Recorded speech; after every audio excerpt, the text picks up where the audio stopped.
אתם רואים את המסך שלי? לגמרי. יופי, מעולה, מעולה. טוב, אז שלום לכולם, קוראים לי אופיר.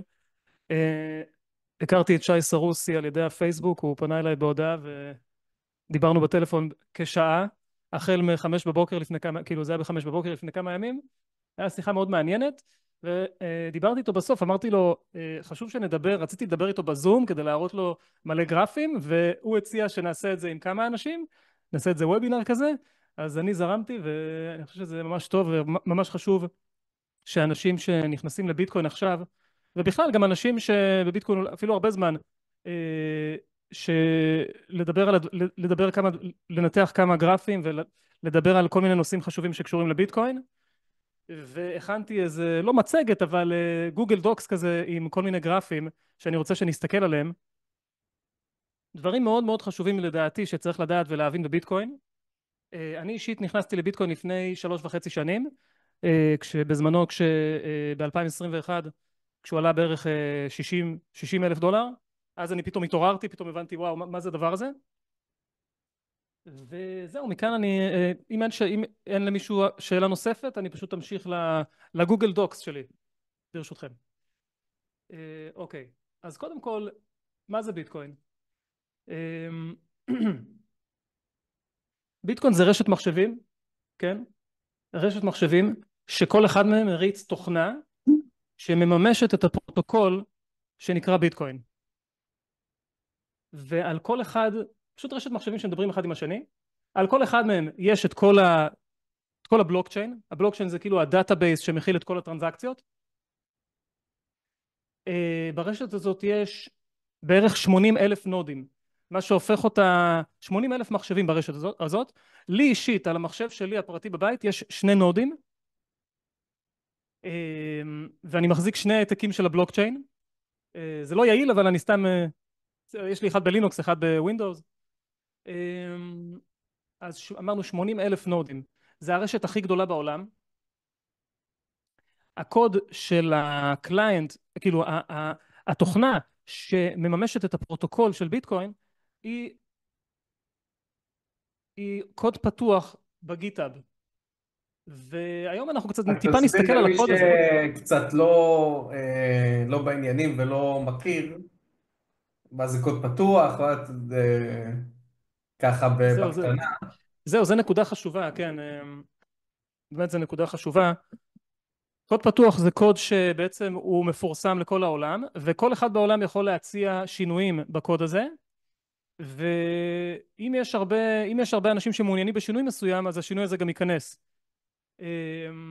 ומה שחשוב פה שזה פתוח, זה חשוף לכולם, כל אחד יכול להסתכל בקוד, לראות מה בסדר, מה לא בסדר. אם יש משהו לא בסדר, הוא יכול לדווח לעולם ולצרוח ולהגיד, חבר'ה, הקוד הזה לא טוב, אל תורידו אותו, אל תתקינו את הגרסה החדשה הזאת. אז זה משהו שהוא פתוח לחלוטין, וזה הרבה כוח. ובאמת, להבין מה זה קוד פתוח, זה באמת חלק חשוב בלהבין מה זה ביטקוין. כי שוב, זה פתוח לכל העולם, כל אחד יכול להסתכל, לראות מה זה באמת, איך זה עובד. זה הופך את זה הרבה יותר בטוח, ולהרבה יותר אמין. ומי שעובד בהייטק אז הוא יודע, כי הרי בהייטק עובדים מלא עם כלים שהם קוד פתוח, ואלה נחשבים כלים טובים ואמינים. ויש גם שפות תכנות שהם קוד פתוח, כאילו אני מניח, אולי כולם אפילו, אני לא יודע, אבל כן, אין שפת תכנות שהיא לא קוד פתוח. אין שפת תכנות שהיא לא קוד פתוח, כאילו. אוקיי, וכמובן מלא מלא מלא כלים, כן?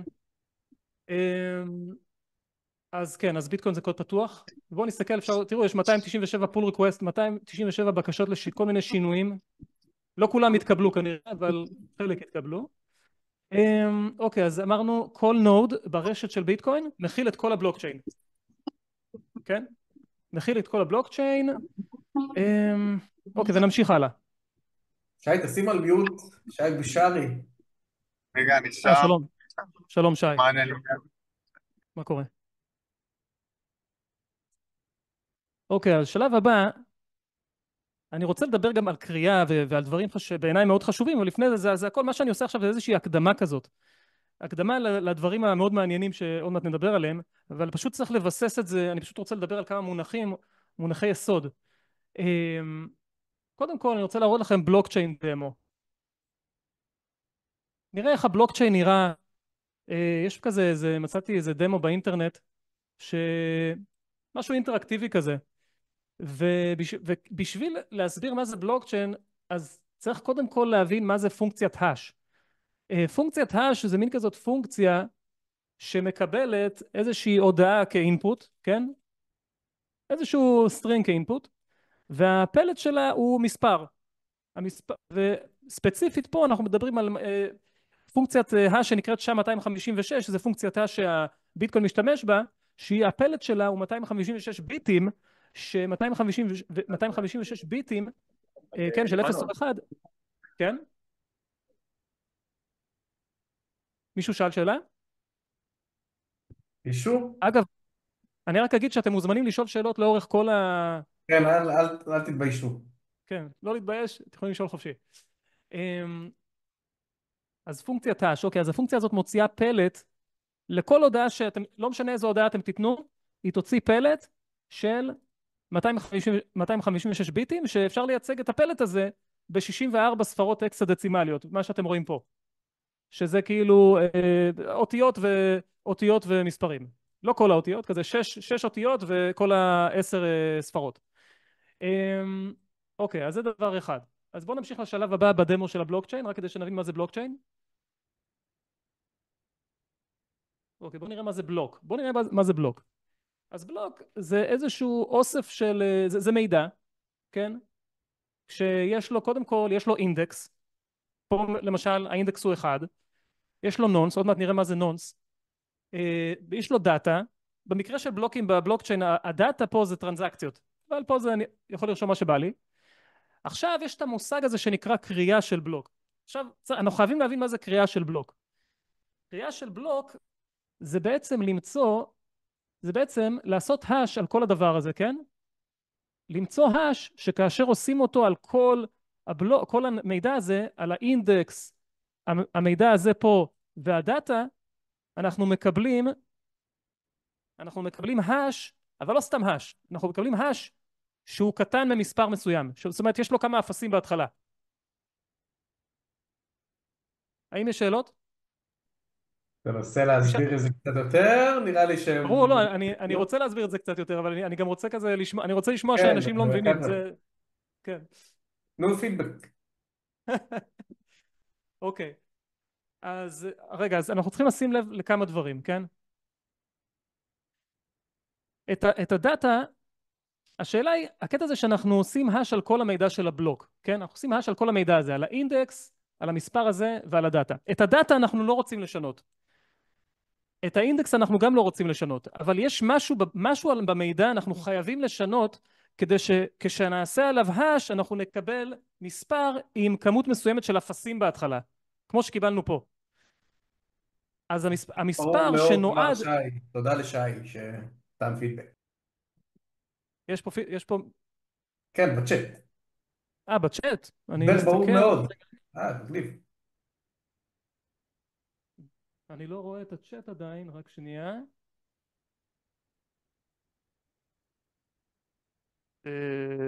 אוקיי, משום מה אני לא רואה את הצ'אט. הנה גם משה רשם. טוב, משום מה אני לא רואה. טוב, לא משנה. קיצור, שי, אתה תקרא את הצ'אט, אם יש משהו חשוב, בבקשה תגיד לי. אוקיי, אז שימו לב. אז את הדאטה זה הולך להיות הטרנזקציות, אז אותם אי אפשר לשנות. את האינדקס של הבלוק גם אי אפשר לשנות. מה אפשר לשנות? את הנונס. ככה קוראים לזה, נונס. עכשיו, אם אני אשנה פה את המידע, ואני אעשה, אז קודם כל ההש השתנה לחלוטין. אם הפעולה של הקריאה היא בעצם החיפוש, הברוט פורס. חיפוש ברוט פורס. בשביל למצוא את הנונס שייתן לנו את ההש שיהיה קטן מאיזשהו מספר מסוים, שיהיה לו מספר מסוים של אפסים בהתחלה, וככל שאנחנו דורשים מספר יותר גדול של אפסים בהתחלה, זאת אומרת ככל שאנחנו דורשים שההש יהיה קטן ממספר שהוא קטן יותר, ייקח לנו יותר זמן לחפש את הנונס, ייקח לנו יותר זמן. למעשה עם כל אפס נוסף שנדרוש פה, הכמות האשים שנצטרך לחפש היא תעלה בצורה אקספוננציאלית. ורק לצורך העניין, היום, אנחנו נסתכל על זה עוד מעט, אבל היום בביטקוין, ברשת של ביטקוין, יש כל כך הרבה קוראים, יש כל כך הרבה כוח מחשוב שעובד על קריאה, שצריך 19 אפסים. 19 אפסים בהתחלה, שזה מטורף. אוקיי, אנחנו נמשיך את הדמו הזה, נמשיך לשלב הבא. עכשיו אנחנו נראה בלוקצ'יין. ולמה צריך את האפסים האלה בעצם? את האפסים אתה צריך בשביל להוכיח שאכן בזבזת כוח של מחשוב בשביל למצוא את ההש הזה. בשביל למצוא את הנונס הזה. האפסים, הרי... אבל אולי אני פספסתי, אבל דיברתם כבר על שתי הגישות של מה שאתה דיברת, על הוכחה של כוח והוכחה יש הוכחה אחרת, אני יודע. אתה צודק, כן, יש proof of, אני מדבר על ביטקוין ולכן אני מדבר על proof of work, ובאמת כל ההרצאה, כל הדיבור הזה פה, כל השיחה הזאת שלנו פה זה על ביטקוין. אנחנו מתרכזים בביטקוין, אני אדבר קצת על קריפטו באופן כללי, אבל כן, עכשיו אנחנו מדברים נטו על proof of work. אני פשוט רוצה להמחיש את זה, כאילו להראות לאנשים את מה זה, איך זה נראה. וזה קטע מאוד חשוב בביטקוין. עכשיו אני רוצה, בוא נדבר כזה על בלוקצ'יין. אז יש בלוקצ'יין, זה שרשרת של בלוקים. עכשיו שימו לב איך זה נראה. אם נסתכל על הבלוק השני, שימו לב שאחד השדות שלו זה ההש של הבלוק הקודם, כן? ובגלל זה קוראים לזה chain. כי כשאני עושה, נגיד יש לי פה מידע, כן? עכשיו כשאני עושה hash ואני מחפש את ההש שלי, אז אני עושה hash בין השאר גם על ההש של הבלוק הקודם שבא לפניי. אז עכשיו אם אני אעשה mine... רגע, איך הם מקושרים אבל? מה אתה אומר?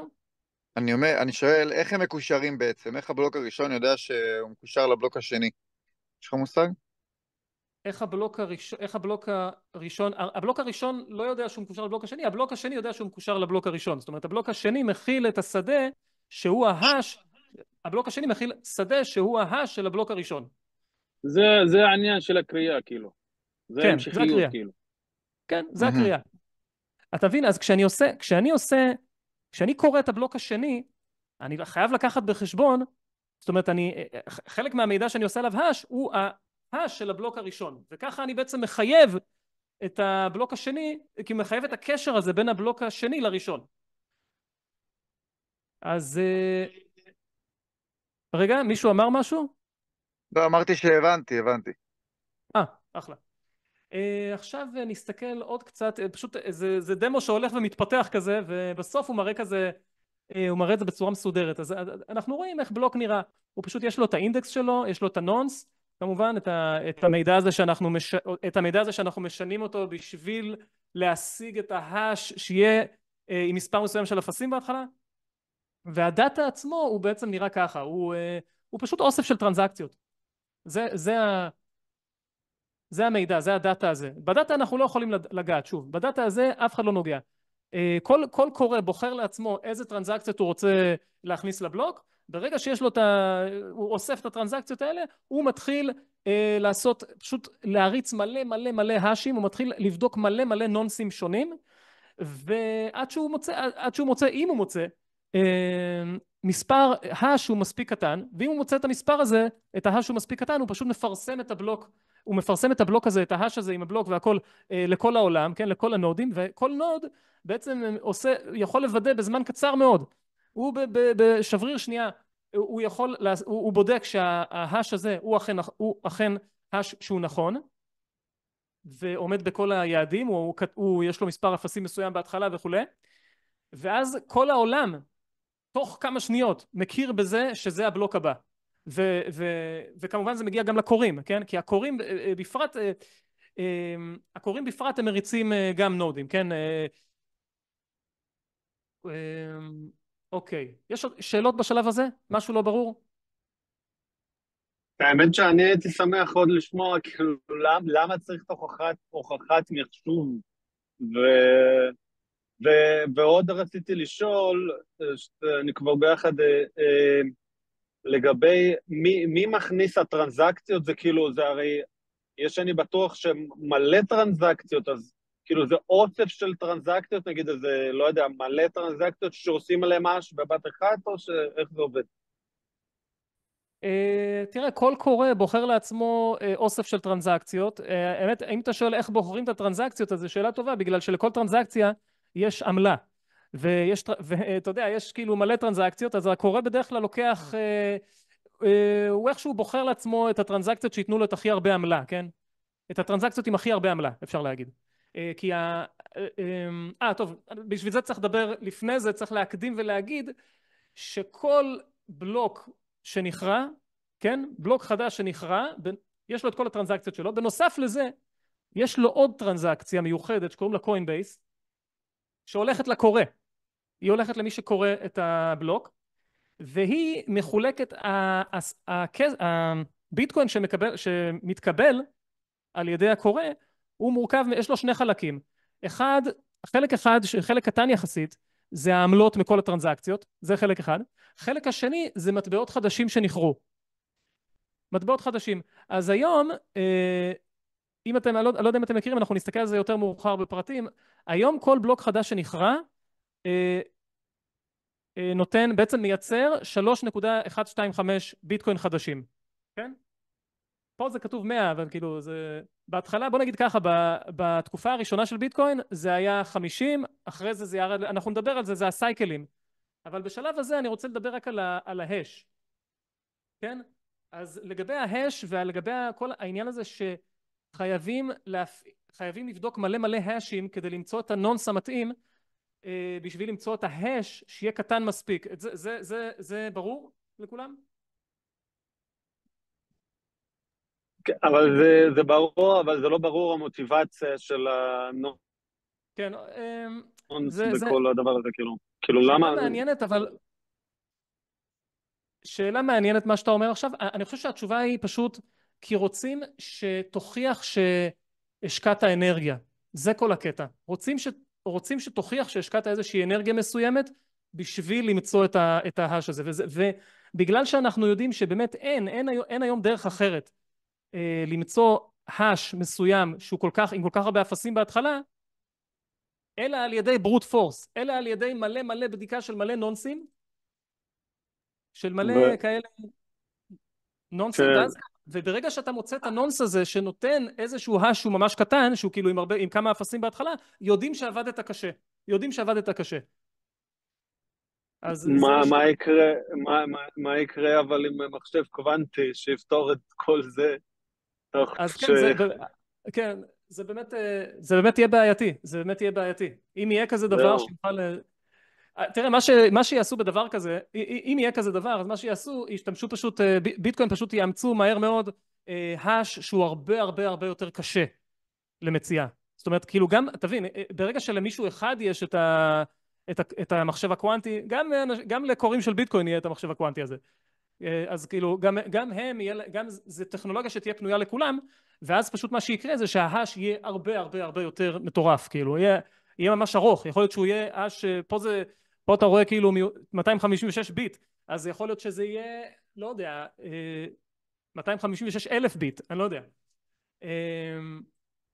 אבל בוא נמשיך, כי יש לי הרבה דברים שאני רוצה לדבר עליהם, ויכול מאוד להיות שאם יש דברים לא ברורים עכשיו, אז יכול להיות שהם יתבהרו בהמשך. אפשר רק מילה נוספת על האפסים עוד פעם? אני פשוט טיפה באיחור, מצטער שאני מעכב. כן.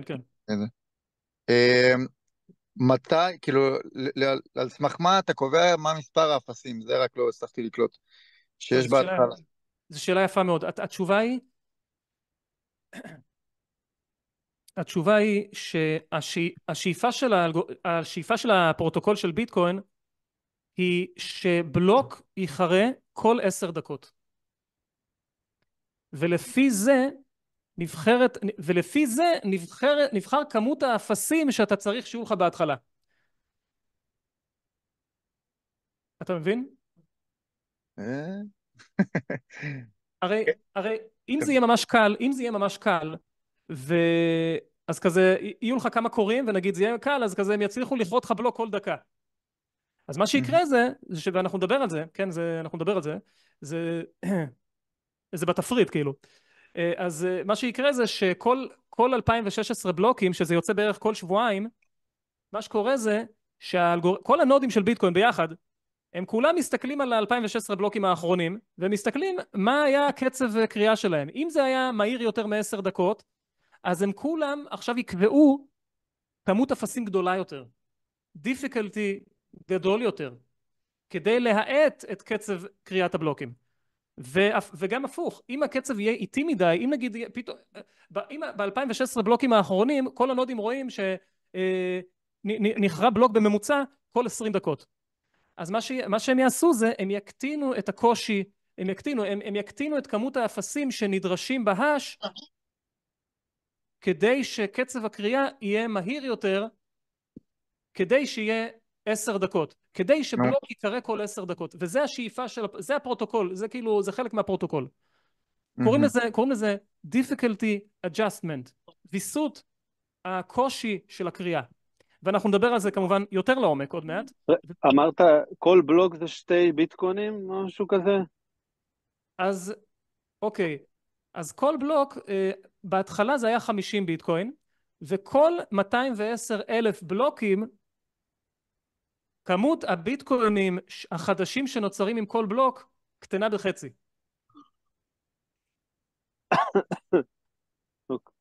כל 200, אז שימו לב, כל 210,000 בלוקים, כמות הביטקוינים החדשים, כן, החדשים שנחרים בכל בלוק, קטנה בחצי. זה התחיל מ-50, 2012 זה ירד ל-25. אז זה עוד בעיה, זה מתי שהוא יתכנס לא יודע. זה טוב שאתה שואל את זה. 0.000. זה שאלות מצוינות, אנחנו ניגע בזה, אנחנו ממש ניגע בזה, אני הכנתי ממש זה, שאלה מצוינת, ואנחנו ניגע בזה, אנחנו בהחלט ניגע בזה, וברשותכם אני... רגע, סליחה, אבל רק לסיים את ה... וכאילו מי שקרא מקבל את 2 ביטקוינים? לא יכול להיות, זה $200,000, כן? מי שקרא את הבלוק הוא מקבל $200,000. אחי, עוד מעט אני אראה לך כמה ביטקוין עולה לקריאה, אתה לא מאמין כמה. היום ביטקוין בממוצע עולה לכרות $88,000, משהו כזה. זה עדיין שווה אבל, כי הוא מקבל $200,000 הוא מקבל. עכשיו זה שווה. לא. עכשיו זה שווה, כן. רגע, לא. אם ביטקוין אחד שווה $100,000. לא, אז זה ביטקוין, אז נכון, אז זהו. 2 ביטקוינים. כן, אבל רגע. אבל אני מדבר איתך על ביטקוין ממוצע, על כמות כמה עולה לכרות ביטקוין אחד ממוצע. אחד, זה אומר שבלוק עולה זה כפול 3. 160, אוקיי. אפילו 240 לבלוק. אז לא שווה. לא, אבל זה מחולק לפי ביטקוין, כאילו, לא משנה. בקיצור, אנחנו נגיע על זה, אני לא רוצה לבלבל את כולם. טוב, נגיע, אוקיי. סבבה, אוקיי, אז נמשיך, אני שמח על כל השאלות, זה מראה שאנחנו מתקדמים יפה. אוקיי, אז עכשיו שככה ראינו דמו של בלוקצ'יין, אני רוצה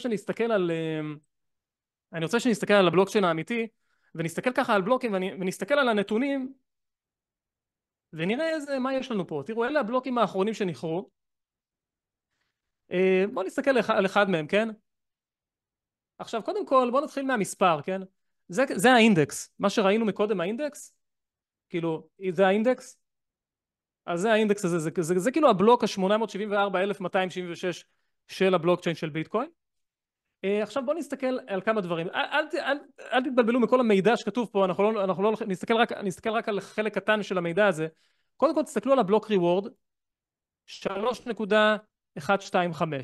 בנוסף, יש את הפי, את העמלה מכל הטרנזקציות, 0.11. עכשיו, כמות הטרנזקציות נכנסו לבלוק הזה 2,575 טרנזקציות. כל העמלות מכל הטרנזקציות הן מסתכמות ב-0.1181 וכולי ביטקוין, וכמות הביטקוינים החדשים שנכרו זה הדבר הזה. זה נקרא סובסידיה, זה הביטקוינים החדשים שנכרו בבלוק הזה, 3.125. אז ביחד, כאילו הריוורד הכולל זה בעצם 3.125 ועוד הדבר הזה פה, עוד העמלה הזאת. עכשיו, לגבי הנונס, שימו לב טוב, שימו לב לשדה של הנונס. כן, יש פה, זה אקסט דצימלי, הדבר הזה. עכשיו, מי שכאילו, וכן, עוד דבר חשוב שרציתי להראות לכם, שימו לב לכמות האפסים בהתחלה, שימו לב. יש פה 19 אפסים, לפחות.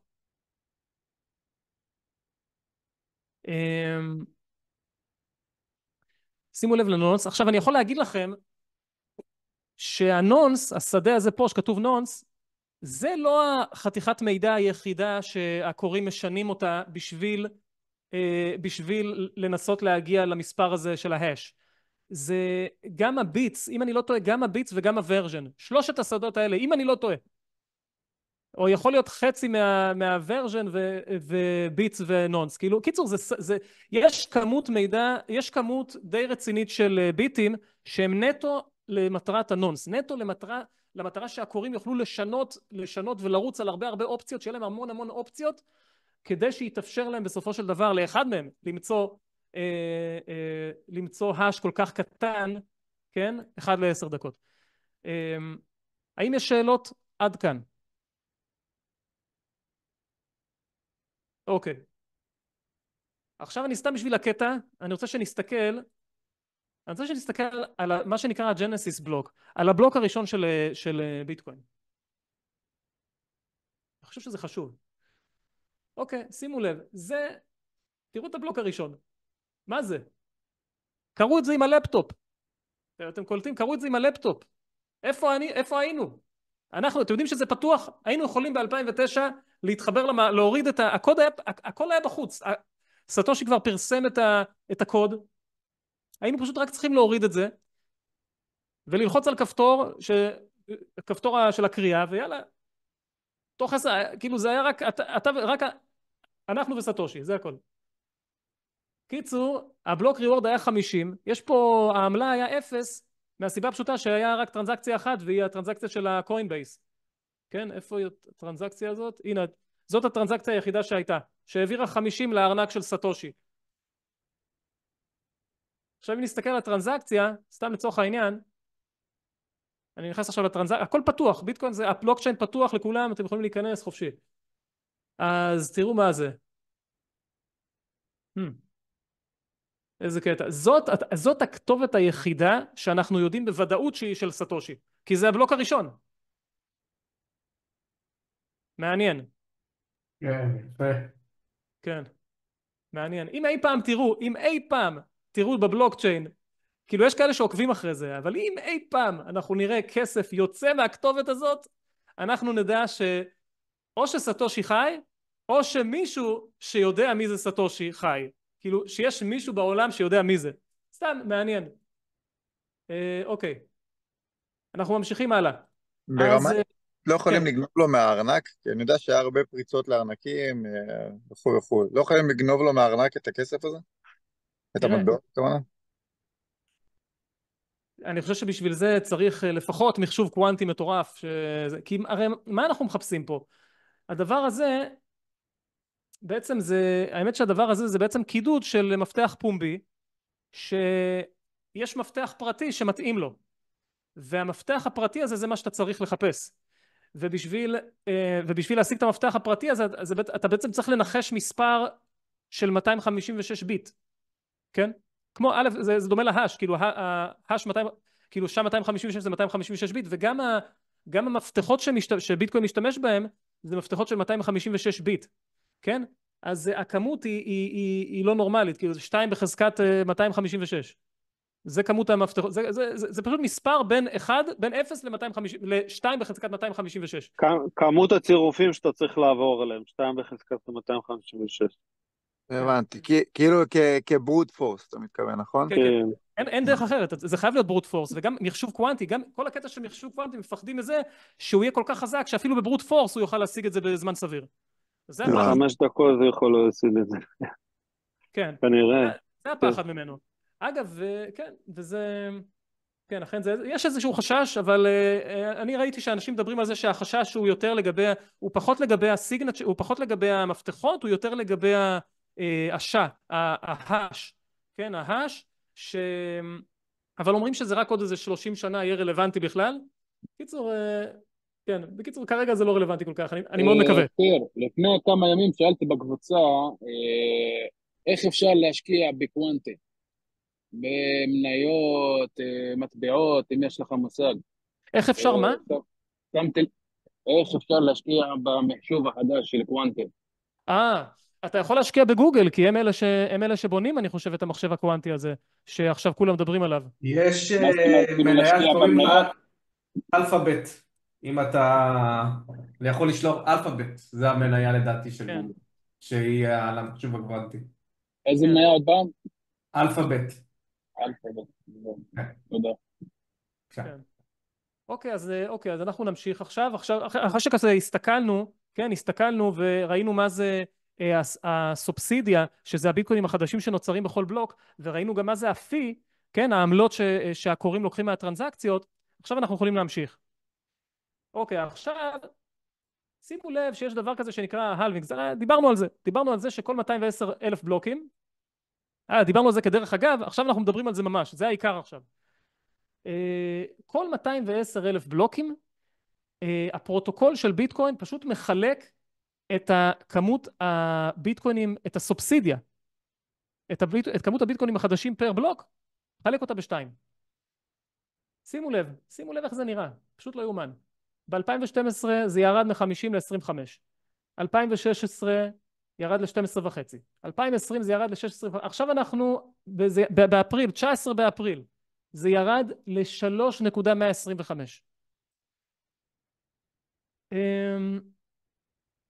פשוט טירוף. תראו מה זה יהיה ב-2044, זה יהיה כאילו 0.09.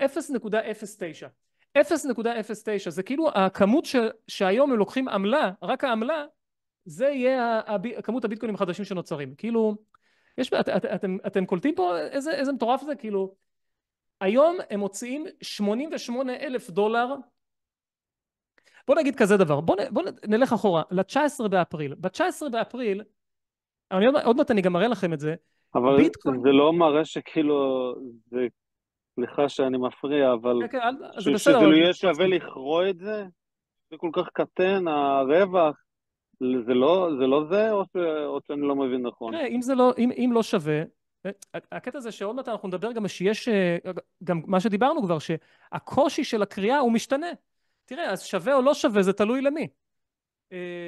זאת אומרת, אם אתה במקום שהאנרגיה היא מאוד זולה, אז, או שהאנרגיה נגיד מאוד יקרה, אז כנראה זה לא יהיה לך משתלם. אז זה רק מדינות העולם לא יודע, כן, לא איפה יודע איפה שהאנרגיה, האנרגיה זולה. ככל שאתה גר במקום עם אנרגיה יותר זולה, יש סיכוי יותר גבוה שזה יהיה משתלם לך. אגב, וגם אם זה לא יהיה משתלם, לא קרה כלום, אז יהיו כמה קוראים שיפשטו רגל, ומה שיקרה זה שכמות בעצם, בגלל שהם יפשטו רגל, אז פתאום בלוקים יתחילו להיקרות בהפרשים, זאת אומרת באינטרוולים של יותר מ10 דקות. כן. ואז מה שיקרה זה שהפרוטוקול יוריד זאת אומרת הוא יקל, כשהוא יגיע, אמרתי כל 2006, כל שבועיים הוא מחשב מחדש מה צריך להיות הטארגט, את קושי הקריאה. עכשיו רק שתבינו, העניין הזה של קושי הקריאה, אני רואה הרבה פודקאסטים וכולי, אנשים אומרים כאילו, החבר'ה מי שמבין בזה אומר שהוויסות של קושי הקריאה זה הדבר הכי גאוני בביטקוין. זה הדיבור כאילו בקרב כל מיני אנשים מאוד מאוד רציניים בקהילה של הביטקוין. כן, וזה באמת, יש הרבה דברים גאונים בביטקוין, אבל זה באמת כאילו לדאוג לזה שזה תמיד, איכשהו שהוא תמיד יתווסת לפי כמות הקוראים, לפי כוח הקריאה, כן? אז הוא דואג לזה שבאמת תמיד יהיה תמריץ לכרות ביטקוין. טירוף. אנחנו כמובן ניכנס עוד יותר לעומק, אבל בינתיים אני רוצה להראות לכם עוד דבר. יש לנו הזדמנות להסתכל על הסורס קוד, כן? ולראות איפה בסורס קוד אפשר לראות את החצייה הזאת של כל 210,000 בלוקים, לראות חצייה בשתיים של מה שנקרא הסאבסידי, של הביטקוינים החדשים שנכרים עם כל בלוק. זה יפה. כן. אוקיי. אז שימו לב, אז הוא מקבל את הגובה של את האינדקס של הבלוק. קוראים לזה גם הגובה, כן? האינדקס של הבלוק הוא גם הגובה שלו. מקבל את הגובה, ואז הוא מחלק את הגובה בדבר הזה. הדבר הזה, תאמינו לי, זה 210,000. ואז הוא בודק פה אם זה כזה מעל 64 הלווינג, זה פשוט 0, אין כלום. כאילו מה שאומר לכם שבסופו של דבר, זהו, כאילו מתישהו ייגמר, אין יותר ביטקוין, כאילו, באיזשהו שלב. זה יקרה עוד איזה, לא יודע, 64 כפול 4, כן? לא יהיה בכלל סאבסידי, לא יהיה בכלל חדשים, כלום. אבל מה זה 64 כפול 4 מהשנים? כן, או- 64 כפול 4, כן, בממוצע, כן, זה עוד הרבה זמן, כן. אז עכשיו הסאבסידי, שימו לב לסאבסידי, הסאבסידי מתחיל מ-50, מה שאתם פה קוין, זה פשוט, זה כאילו כמות הסטושי בביטקוין, זה 100 מיליון, כן? זה 100 מיליון. אז כאילו זה סאבסידי זה 50 כפול 100 מיליון. קיצור 50 ביטקוין, לא רוצה לבלבל אתכם עכשיו. ומה שקורה פה, מי שמכיר, יש פה שיפט רייט, כן? שיפט רייט זה חלוקה בשתיים, כן? אז אם כמות, אז שוב, אז אם נגיד, בוא ניקח את זה עכשיו לדוגמה. אז עכשיו הגובה של הבלוקים 870 אלף משהו כזה, חלקי 210 אלף, זה יוצא 4, כן? זה אינטג'ר, אז הוא מוריד את זה, הוא כזה מעגל את זה למטה, יוצא 4, אז בעצם אין סאבסידי אחרי הפעולה הזאת, וכמות ההלווינגס היא 4, אחרי שעשו 4 פעמים שיפט רייט, אז זה כאילו, מה שיוצא זה 3.125, זה מה שזה יוצא. אוקיי. ואז אנחנו מגיעים ל-3.125. וכל 4 שנים, כן, כל 210 אלף בלוקים, שזה בערך 4 שנים, כן, אז הוא יורד בחצי. יורד בחצי, יש לזה משמעויות מטורפות, אנחנו עוד מעט נדבר על זה. סבבה, ממשיכים הלאה. תראו, כל ההלווינגס, העניין של החצייה של הסאבסידי, זה משהו מטורף, כאילו זה משהו שהוא משמעותי בטירוף, ואפשר לראות את זה בסייקלים של ביטקוין, מה שנקרא סייקלים. מה שקובע את הסייקלים זה אותו הלווינג, זה אותו חצייה של כמות הביטקוינים החדשים שנכרים בכל בלוק. ואפשר לראות את זה פה, תסתכלו ב-2013, סליחה, פה זה 2012 בעצם, שהיה את הראשון, תראו איזה פיצוץ, שנה וחצי. ותוך שנה וחצי הוא הגיע לאיזשהו שיא מקומי, כן, הגיע פה לאיזה, לא יודע כמה, $5,000 ב-2014, משהו כזה, לא יודע. מה שמשותף לכל הפעמים, תראו, גם ב-2017 היה לו עלייה מטורפת, ובדיוק אחרי שנה וחצי אחרי הזה, שנה וחצי אחרי החצייה, פשוט עליות, קבוע. ככה זה היה 2016-2017, 2020-2021, וגם עכשיו אנחנו רואים ב-24, עכשיו שהיה ההלווינג האחרון לפני יותר מחצי שנה, כן? הוא היה באפריל, עכשיו אנחנו בדצמבר, זה ב8 חודשים בערך. אנחנו רואים עליות, כן? אנחנו רואים עליות. ולמעשה אנחנו צופים עליות לתקופה של שנה וחצי. זה מה שאנחנו צופים. אז יש לנו עוד זמן, מה שנקרא, יש לנו עוד זמן, יש לנו עוד... ותראו, יש עוד כל מיני מרכיבים שיכולים להשפיע על זה, שיכול להיות שזה יהיה הרבה יותר משנה וחצי. יכול להיות שזה יהיה עליות של... יכול להיות שכל כל 4 שנים האלה יהיו עליות. אי אפשר לדעת. יש כל כך הרבה דברים חדשים שקורים עכשיו, אתם יודעים.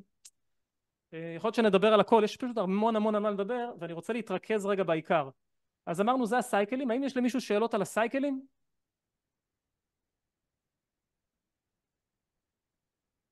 לאף אחד, אוקיי. כולם יודעים, כן, כבר מה זה סייקלים, ונכון, כן, לדעתי. מעולה, מעולה. אוקיי, אז עכשיו אנחנו נדבר קצת יותר לעומק על ה-difficulty adjustment וה-hash rate. יש פה איזה גרף.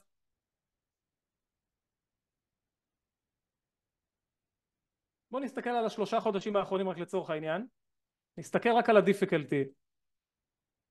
אז אפשר לראות פה, ב3 חודשים האחרונים, כן? שימו לב שכל מקטע כזה זה שבועיים, כן? כל מקטע כזה זה 2016 בלוקים, ונגיד פה זה מתחיל 10 באוקטובר, נגמר ב-22, זה אפילו קצת פחות משבועיים. עכשיו, מה אנחנו מבינים מזה? שהמקטע הזה של 2016 בלוקים, הוא התחיל ב-10 לאוקטובר, נגמר ב-22, זאת אומרת פחות משבועיים. אם זה היה 10 דקות לכל בלוק, אז זה היה שבועיים, זה היה 14 יום, אבל זה היה 12 יום. אז מזה אנחנו מבינים שגם זה הגיוני שהוא יעלה. כי ה-hash rate, כי זה אומר קרו יותר מהר מ10 דקות, בממוצע יותר מהר מ10 דקות, ואכן אם נוסיף לגרף את ה-hash rate, כן? כל הזמן עולה, כאילו הוא עולה וה-difficulty עולה איתו, כן? האם זה ברור? אחלה. עכשיו, אם אנחנו מסתכלים, תראו מה הולך פה. זה מ-2009 עד היום. אקספוננציאלי פשוט. אקספוננציאלי. לא יאומן. אגב, מה שמעניין פה זה שלא משנה באיזה שלב, אני יכול לשנות את הציר של הזמן, ולא משנה מתי, כמעט לא משנה מתי תסתכלו על הדבר הזה, על העלייה הזאת בכוח הקריאה, כן? על העלייה של הדיפיקלטי וכוח הקריאה, שהם עולים ביחד, אז זה לא משנה כמעט מתי אתם מסתכלים, זה אקספוננציאלי.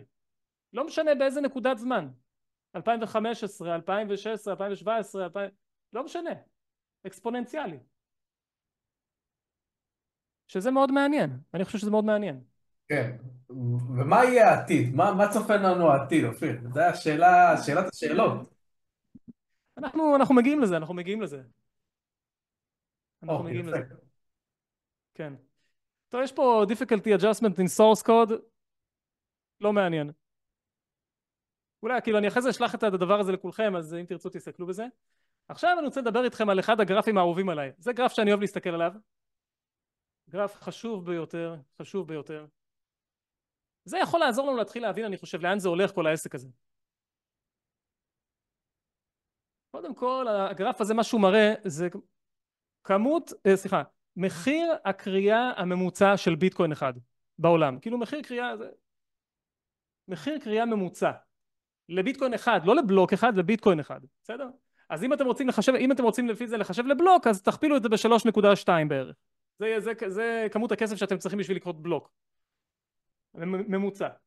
אז הנה, פה כתוב 87, זה המחיר כאילו מבחינת החשמל, מבחינת ממוצע של מחירי החשמל, של מחירי האנרגיה בעולם, איכשהו הם חישבו את זה, יש להם דרך לחשב את זה. המחיר הוא 100. עכשיו, אם נסתכל על הדבר הזה, רגע, אני רוצה להגדיל קצת. אוקיי. אז בואו נסתכל מה קרה פה העלייה הזאת. שימו לב לעלייה בכחול פה. העלייה של המחיר של הקריאה של הביטקוין. למה הקפיצה הזאת? למישהו יש רעיון? למה הייתה פה כזאת קפיצה? איזה שנה זה? מה רואים שם?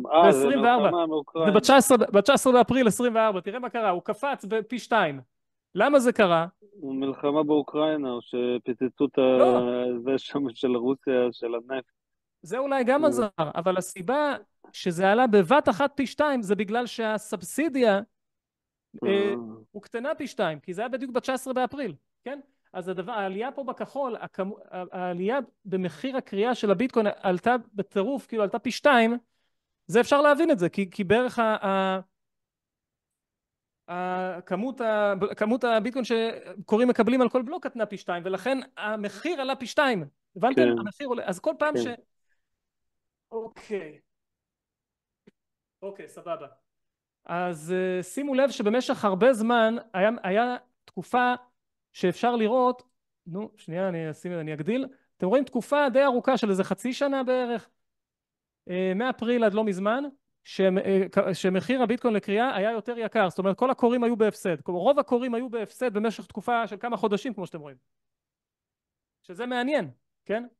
ובתקופה הזאת אני ידעתי, היה ברור לי, שהקוראים שואפים למכור, כמובן, הם רוצים למכור את זה ביותר יקר, זאת אומרת, הם מפעילים לחץ על המחיר כלפי מעלה. ומפה הביטחון שזה יעלה, כי אתה יודע שאנשים משלמים עכשיו כסף כדי לכרות את זה, ורובם בהפסד. אז זה נותן הרבה ביטחון.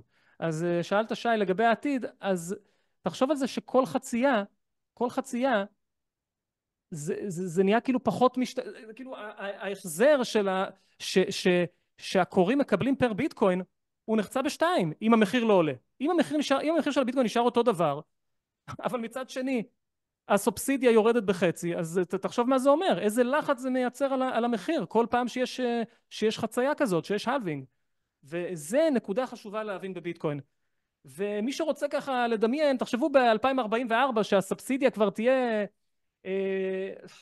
טוב, הסובסידיה כבר תהיה יותר נמוכה לא יודע, היא תהיה יותר נמוכה מהעמלות. כבר טוב, זה באמת אי אפשר לדעת מה יקרה, כי יכול להיות שהמחיר של ביטקוין יהיה כל כך גבוה, שהעמלות יהיה לך סטושי, יהיה לך כמה סטושים בודדים עמלות על כל הבלוק. והסובסידיה עדיין תהיה שווה הרבה יחסית לעמלות. בקיצור, תחשבו על זה, זה מאוד מאוד חזק שלחשוב על זה, שפתאום הקוראים כאילו בבת אחת מאבדים חצי מההכנסה שלהם, כאילו בשנייה כזה. אז מה יקרה? כאילו, זה מייצר מה לחץ, ההשלכה? זה מייצר לחץ על המחיר. זאת אומרת, קודם כל, ההשלכה של זה יכולה להיות שקוראים שלא מתנהלים כלכלית נכון, הם פשוט יפשטו רגל, הם פשוט יפסיקו לכרות, ואז הכוח של הקריאה, זאת אומרת הקושי של הקריאה ירד בגלל שיש פחות קוראים, ואז פתאום זה יהיה יותר משתלם עבור זה. זאת אומרת, יהיה פה איזשהו תהליך, זה תלוי מה יהיה המחיר של ביטקוין וכמה בעולם כאילו זה, אבל מה שבטוח זה שהקוראים לוחצים להעלות את המחיר. ואם הם לא מסתדרים, ואם הם לא מתנהלים כלכלית טוב, אז הם פושטים רגל, והקושי מתווסת מחדש. מעניין, מעניין. האם יש עוד שאלות לגבי הדבר הזה? לגבי המחיר הממוצע של הקריאה? אגב, שימו לב שברוך השם עכשיו הקוראים ברווח. עכשיו הם מבסוטים עכשיו. מתי הם לא יהיו מבסוטים ועוד פעם כאילו יפעל לחץ? כנראה בהלווינג הבא, בפעם הבאה שהסובסידיה תרד בחצי. ההלווינג מ-3.20. הבא ב-2026, זה בעצם המקום שעוד פעם המחיר, כאילו, 2028 זה צריך להיות. לא, רגע, מתי אני יכול לדעת, נכון, יש את הסייקלים, כן. שכל 4 שנים יורד מחיר הביטקוין, נופל. כן, זה תגובת, זה כאילו, זה קורה בדרך כלל, כן, זה קורה... איך זה קשור, כאילו, איך הקורלציה הזאת קשורה אחד לשני? טוב, כן, אז בשביל זה נסתכל קצת על תראה, אני חושב שאחרי שנחצה, אחרי שהכמות הביטקוין שמקבלים הקוראים יורדת בחצי, בדרך כלל קורית עלייה, כן? קורית עלייה. כן? זה מה שקורה בדרך כלל. כאילו, יש איזשהו לחץ על המחיר כלפי מעלה, בגלל שהקוראים בזבזים כל כך הרבה חשמל, שוב, לא שזה הסיבה שהמחיר עולה, המחיר עולה, זאת אומרת, יש כל מיני סיבות, אבל זאת אחת למה הסיבות. המחיר יורד? נגיד כל 4 שנים מחיר יורד כזה, פתאום יש ירידה, ואז יש את העלייה הגדולה. כן, אז בדרך כלל באמת שוב, בשנה וחצי הראשונה אחרי החצייה, אז הוא רק עולה, ואחרי זה הוא יש תיקון רציני ביותר. תיקון רציני ביותר. ואנחנו ראינו את זה כבר כמה פעמים, כן? וואו, ראינו כבר, אני חושב, ראינו כבר 3 נפילות של איזה 75-80%. מתי כאילו צפוי הנפילה הבאה? זה צפוי, בוא נגיד ככה, השיא צפוי להיות שנה וחצי, מתישהו בשנה וחצי אחרי החצייה. אז זאת אומרת שיש לנו עוד בערך שנה תהיה, שנה וחצי אולי תהיה הנפילה. שנה וחצי מעכשיו, אני חושב. כי כבר עברו 8 חודשים, אז יש לנו בשביל להשלים חצי שנה. בדרך כלל, שוב, זה לפי ההיסטוריה, אבל באמת קשה להגיד למה דווקא שנה וחצי. יש לך כל כך הרבה שחקנים היום, יש לך פאקינג ממשלות שהולכות לקנות ביטקוין. כאילו... כבר קנו, מה זה? זה כאילו... כן, יש כאלה שקנו, תראה, יש מדינות שבכלל לא זוכרות שיש דבר כזה ביטקוין. תראה את מדינת ישראל למשל. כמעט אף אחד לא מדבר על ביטקוין פה. כולם עסוקים במלחמה ובכל מיני שטויות. אבל בסופו של דבר כולם יצטרכו להתעורר בגלל שיהיה פה איזשהו פומו, יהיה פה איזה תורת המשחקים כזה, כן? עם רוסיה, סין וארצות הברית, שכל אחד כזה, ברגע שאחד מהם יתחיל לקנות מלא, אז כל האחרים יהיו חייבים לקפוץ פנימה גם, כן? זה לא יהיה ברירה. להערכתך, כאילו, ארצות הברית תיכנס למשחק הביטקוין? להערכתי כן, אני לא יודע אם עכשיו, היא תיכנס, היא תהיה חייבת להיכנס. יש כבר כמה ערים בארצות הברית שקנו. יש מדינות בארצות הברית שכבר הודיעו שהן רוצות שיהיה להם strategic bitcoin reserve. יש כמה מדינות שלא משנה מה טראמפ יעשה ברמת ארצות הברית, הם החליטו שהם הולכים לקנות ביטקוין בכמויות, וזה יעשה רק טוב למחיר. יש גם כאלה שזה נכנסו להם לפנסיות. בדיוק, כן. יש קרנות פנסיה שגם התחילו לקנות. ועוד מעט אנחנו נגיע מה באמת המרקט קאפ הפוטנציאלי של ביטקוין, וזה הולך להיות מעניין, כן, זה הולך להיות מעניין. אז דיברנו על מאוד. ההאש רייט. אני עד עכשיו אני פה פעור, כן, זה מעניין לגמרי. כן, כן. אוקיי, אז סתם שמתי פה קצת את הריטרנס, כמה ביטקוין עלה בכל שנה, לא צריך להתעכב על זה, רק לשים לב שבשנה השלישית לאחר כל הלווינג הוא בירידה. שימו לב, ב-2014 היה כאילו ירד, כן? ההחזר היה שלילי. 2018 גם, שוב, הלווינג, שנה, עוד שנה ועוד שנה שלילית. וגם פה, ו-2022 לא הייתה שונה, 2020 היה ההלווינג, ואז היה עוד שנה שהיה החזר חיובי, ואז היה החזר שלילי ב-2022, ועכשיו אנחנו חזרנו לבול מרקט, כאילו, אז אפשר לראות גם, זה פשוט חוזר על עצמו, כן? זה כבר 3 סייקלים אותו דבר, כאילו. יש לי עוד שאלה שאני חושב שאולי ישאלו פה רבים, כאילו, אז זה המיוחדות של ביטקוין שאין לאף אחד אחר, לא לאיתריום, לא לשום דבר אחר. אז איך איתריום קובעת את המחיר? איך קרדנו קובעת את המחיר? איך XRP קובעת את המחיר לצורך העניין? תראה, שם זה לא proof of work, אין את החצייה, אני לא יודע, את האמת שאני לא יודע איך הם עובדים, אני לא יודע איך הפרוטוקול כל כך מוגדר, ואני יודע שזה לא proof of work, וכמות הכסף שלהם, כמות הקרנסי כאילו לא חסומה. ברגע ששני המאפיינים האלה, אני אפילו לא יודע מה יש לחפש שם, באמת, כאילו... כאילו זה תכלס, אפשר להגיד שאיתריום וכל החבר'ה האלה, זה בורסה, זה קזינו. מבחינתי זה קזינו. תראה, אני יכול להגיד לך, אני בזמנו, כשנכנסתי, מאי 2000, כאילו אפילו מרץ, זה מרץ, אפריל 2021 בערך, אז אני קניתי ביטקוין וקניתי עוד איזה 10 שיטקוינים. קניתי סולנה, קניתי איתריום וכולי. וראיתי, ואחרי זה בירידות שמתי לב שהם יורדים, זאת אומרת ביטקוין יורד, הם כולם יורדים גם. זאת אומרת, אם ביטקוין יורד, הם כולם יורדים. זה כאילו כן, אפשר לראות את זה בגרפים, כן? ביטקוין לעומת איתריום, תמיד שביטקוין, הם ממש מחקים את ביטקוין.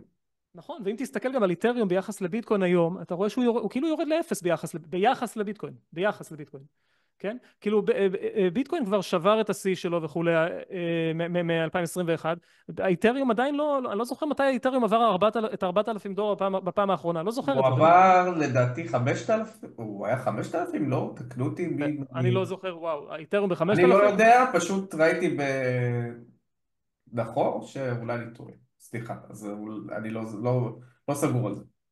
כן, אז שוב, צריך להבין גם, זה לא רק הפרוטוקול, זה גם הרשת הכי גדולה זה ביטקוין, 80,000 נודים, ובעזרת השם אני מקווה שהיא תגדל למיליונים, כי זה מאוד חשוב, זה מאוד מחזק את הביטחון שלנו בדבר הזה.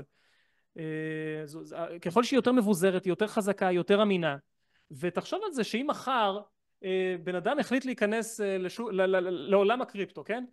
אז הוא מתחיל לבדוק והוא מסתכל, הוא רואה, הוא שואל, הוא אמור לשאול, כן? מה הרשת הכי חזקה שאני יכול לשים את הכסף שלי? שוב, הוא לא מחפש להמר, הוא לא מחפש קזינו, הוא מחפש לשמור את הכסף שלו. סתם שומע משהו. כהשקעה. מה אתה אומר? סליחה, זה אני דיברתי בטוב. אז שוב, בן אדם שמחפש השקעה, הוא יחפש גם את הרשת הכי גדולה. הרשת הכי גדולה זה ביטקוין. אני חושב שוב אמרנו ביטקוין בערך 80,000 נודים, לאיתריום אני עשיתי בדיקה, זה לכל היותר 10,000, לכל היותר 10,000 נודים, ודי קשה לפתוח נוד של ביטקוין. הבנתי שהם מריצים את רובם בכלל על AWS, וזה לא כזה פשוט להרים נוד של איתריום, ככה אני הבנתי. ביטקוין לעומת זאת, כל מחשב ממוצע, כל לפטופ ממוצע יכול להריץ נוד של ביטקוין, כן? אז זה גם חשוב, וצריך להבין את הדברים האלה. אוקיי, אז אני רק רציתי להגיד שההחזר הממוצע ב5 שנים האחרונות הוא 60%. 60% ב5 שנים האחרונות, ואם מסתכלים על ה13 שנים האחרונות זה 140%. זה כאילו, זה הנכס הכי חזק היום שקיים. וזה למרות שיש את האיתריום 2, שנכון שהם הורידו את העלויות וזה. איתריום 2 זה שהם עברו מ-proof of work ל-proof of stake, לדעתי זה עשה להם רק רע. לדעתי. ושוב, וזה גם מוכיח, עצם זה שהם הצליחו להעביר את כל הרשת הזאת, זה רק מראה לך שזה לא מבוזר. זה לא מבוזר הדבר הזה. כאילו, יש איזה גוף, איזה ויטלי כזה, הוא שולט על הדבר הזה. כאילו, יש להם איזה קהילה כזאת, הם שולטים על מה קורה עם איתריום. והם עשו את זה כבר כמה פעמים. פעם אחת פרצו להם לאיזה פרויקט שהם עשו, ואז הם החליטו לעשות פורק, כן? hard fork פשוט, ואז זה התפצל לאיתריום קלאסיק ואיתריום זה, וזה כנראה ימשיך לקרות, כן? הם כל פעם משנים את זה, ושוב, אני אומר, זה לא מתחרה, אני לא חושב שזה מתחרה של ביטקוין, אני חושב שזה לא, כאילו, אני חושב שאפשר להרוויח מהדברים האלה, מקריפטו באופן כללי, אבל אני לא חושב אני לא חושב שהם הם לא מתחרים באמת עם ביטקוין, אני לא חושב שיש אפילו מטבע אחד שלא מתחרים ביטקוין, לדעתי. עכשיו בואו נדבר קצת על המרקט קאפ הפוטנציאלי של ביטקוין, כן? הבאתי פה משהו שקופית מההרצאה של מייקל סיילור, אם אתם מכירים אותו, המנכ"ל של מייקרו סטרטג'י, שקנו 400,000 ביטקוינים, 420,000 ביטקוינים הם קנו. קיצור, אז אנחנו מנסים להבין מה ה-addressable market cap, זאת אומרת, מה הפוטנציאל של הדבר הזה, והפוטנציאל הוא מסיבי ביותר. אם נסתכל על כל ההון של העולם, אז אנחנו רואים שיש במאני, הכוונה זה כסף, זה פשוט כסף, כאילו מזומן ופקדונות, כסף, כל המטבעות, כן? כל מטבעות פיאט, אז יש 120 טריליון. עכשיו הביטקוין אמור לשתות את כל הדבר הזה, כי ביטקוין יכול לשמש כמדיום אוף אקסצ'יינג'. אז בסופו של דבר, ואחרי שהפיאט טיפול, ואנחנו נדבר על זה למה הוא כנראה ייפול, למה הוא בטוח ייפול באיזשהו שלב, כל הערך הזה, כן, יעבור לביטקוין, כן? אבל חכו, זה עוד כלום. מה עם כל האגרות חוב, שוק האגרות חוב, השוק הכי יבש והכי לא אטרקטיבי בעולם, עם 4%, אני יודע, כמה זה אגרות חוב היום? 4%, כאילו כלום. כן, כן, נכון. כן, כזה, ממשלת ארצות הברית אומרת לך, בוא תסמוך עליי ואני אתן לך 4% בשנה על הכסף, כשזה אפילו לא, זה לא סוגר לך את האינפלציה אפילו, כאילו האינפלציה יותר גדולה מ-4%, האינפלציה האמיתית היא יותר מ-4%, אז זה לא, אז שימו לב, יש פה 300 טריליון דולר, כאילו, זה כאילו... יותר מעניין, ה-real estate. גם זה מעניין, כי זה באמת, תראו, זה השוק הכי גדול, 330 טריליון, אבל תחשבו על זה. נכון שלריל אסטייט, לבתים, יש ביקוש, כי צריך לגור בהם, אבל... ובעיקר בישראל, שזה אחד המקומות כולם רוצים לגור במרכז, כן, כן. מחירים עולים. ובאמת ביטקוין, אני סובר, והרבה סוברים שהוא ייקח ביס רציני משוק הנדל"ן, כי בגלל שהיום אנשים, בגלל האינפלציה וכולי, היום הנדל"ן הפך להיות, זאת אומרת, זה לא סתם משהו עם יוטיליטי שאתה יכול לגור בו, זה נהפך להיות השקעה קלאסית. כן, זה השקעה קלאסית, אנשים שומרים את הכסף שלהם, הם קונים בתים לא כי הם צריכים לגור בהם. רגע, שאלה על מה? רגע, עכשיו מה אנחנו מדברים? על ארצות הברית שהמחירים שם די זולים לדירה, או כאילו על ישראל, זהו, זה צריך כזה... זה נכון ששוב, כן, כמות הבתים שקונים להשקעה היא שונה קודם כל היא שונה בתוך ארצות הברית במקומות מסוימים. יש מקומות בארצות הברית שנגיד ערים מסוימות כמו מיאמי, ניו יורק וזה, שם 50% מהבתים שקונים אותם זה נטו להשקעה, כן? נכון. ובמקומות יותר זולים בארצות הברית, אז כזה 10-20% מהבתים, מהביקוש הוא ביקוש להשקעה, כן? אבל היום שיש את הדבר הזה שנקרא ביטקוין, בעצם ביטקוין יכול להוציא את כל הערך של הנדלן שמגיע, את כל הביקוש מהנדלן שמגיע כתוצאה מרצון להשקיע, כתוצאה מרצון לשמור על הערך של הכסף, ביטקוין יכול לקחת את כל זה, כן? אז 50% מהנדלן בניו יורק, זאת אומרת, זה כסף שאמור להגיע לביטקוין בסוף. אם אנשים ילמדו, כמובן, הבעלי בתים האלה, כל בעלי הבתים בכל העולם, כן, ייקח להם זמן להבין מה זה ביטקוין, אבל כשהם יבינו, כשהם יורישו את הנכסים האלה לילדים שלהם, מתישהו הכסף הזה, הדירות האלה יגיעו למישהו שמבין מה זה ביטקוין, ומבין שזה השקעה הרבה יותר טובה מנדל"ן. אין לך מיסים, אין לך, לא יודע, כל מיני שטויות, דיירים וכל החרא הזה, כאילו, לא צריך להתעסק עם זה, אתה פשוט קונה ביטקוין, נגמר הסיפור, כאילו זהו. הכמות היא חסומה, אתה יכול לדאוג, אתה פשוט לא דואג לזה שהערך שלך ירד. store of value הכי טוב שיש זה ביטקוין היום, להבנתי. ואת האמת, החלק הראשון של השיחה הזאת שלנו, כל החלק הראשון של השיחה היה בשביל לנסות להמחיש לכם שזה באמת ה-store of value הטוב ביותר, מבחינה טכנית. וכל העניינים של הקריאה. מתמטית אפשר להגיד, זה כן, מתמטית. לגמרי, אחי. אז בוא נסתכל, אבל באמת בוא נסתכל על הדברים האלה, נגיד גולד, כאילו זהב, 16 טריליון דולר, כאילו באמת, מישהו פה היה מוכן לקנות זהב במקום ביטקוין? אני לא יודע, זה נראה לי מוזר. אז זהב הולך להיות מושמד על ידי ביטקוין. נראה לי באף, וורן באף היה... וורן, מה אתה אומר? וורן באף, הוא היה כן קונה זהב במקום ביטקוין. ככה הבנתי שהוא האמת בדעה שגם כזאת. וורן באפט מזלזל בביטקוין, אבל שמעתי אותו, הוא מזלזל גם בזהב, רק שתדע. האמת שמשה חולק עליך בקשר לזהב, משה יש לו קשר רציני לזהב. וואלה? כן, לא משה ימיני, משה קרשיש, שני. אוקיי. אז משה, אתה יכול לפתוח מיקרופון? או שלא. אבל הוא חולק. כן, יש לו קשר רציני לזהב, כי זהב זה בסוף, אני זוכר, הוא לא יכול, אבל הוא אמר לי שאני זוכר את חלק מהדברים שדיברנו, שזהב זה בעצם דבר שאין אותו, כאילו, אי אפשר כן, לייצר זהב. כן, אוקיי, עכשיו אני סוף סוף אני רואה את הצ'אט, תסלחו לי, אבל אני רואה, כן, הוא חולק עליי בקשר לזהב. אוקיי, בסדר גמור. אוקיי, אבל שימו לב לפוטנציאל, חברים. עזבו את הזהב, בסדר, עזבו אותו. אבל תסתכלו על הבונדס, תראו, העיניים שלי הם על הבונדס בכלל, זה העיניים שלי. על הריל אסטייט, כן, אני חושב שניקח משם איזה 10, 20, 30%, שזה גם מכובד, אבל הבונדס, כאילו 300 טריליון, ונגיד, כן, עוד, האג"ח זה, כן, באמת.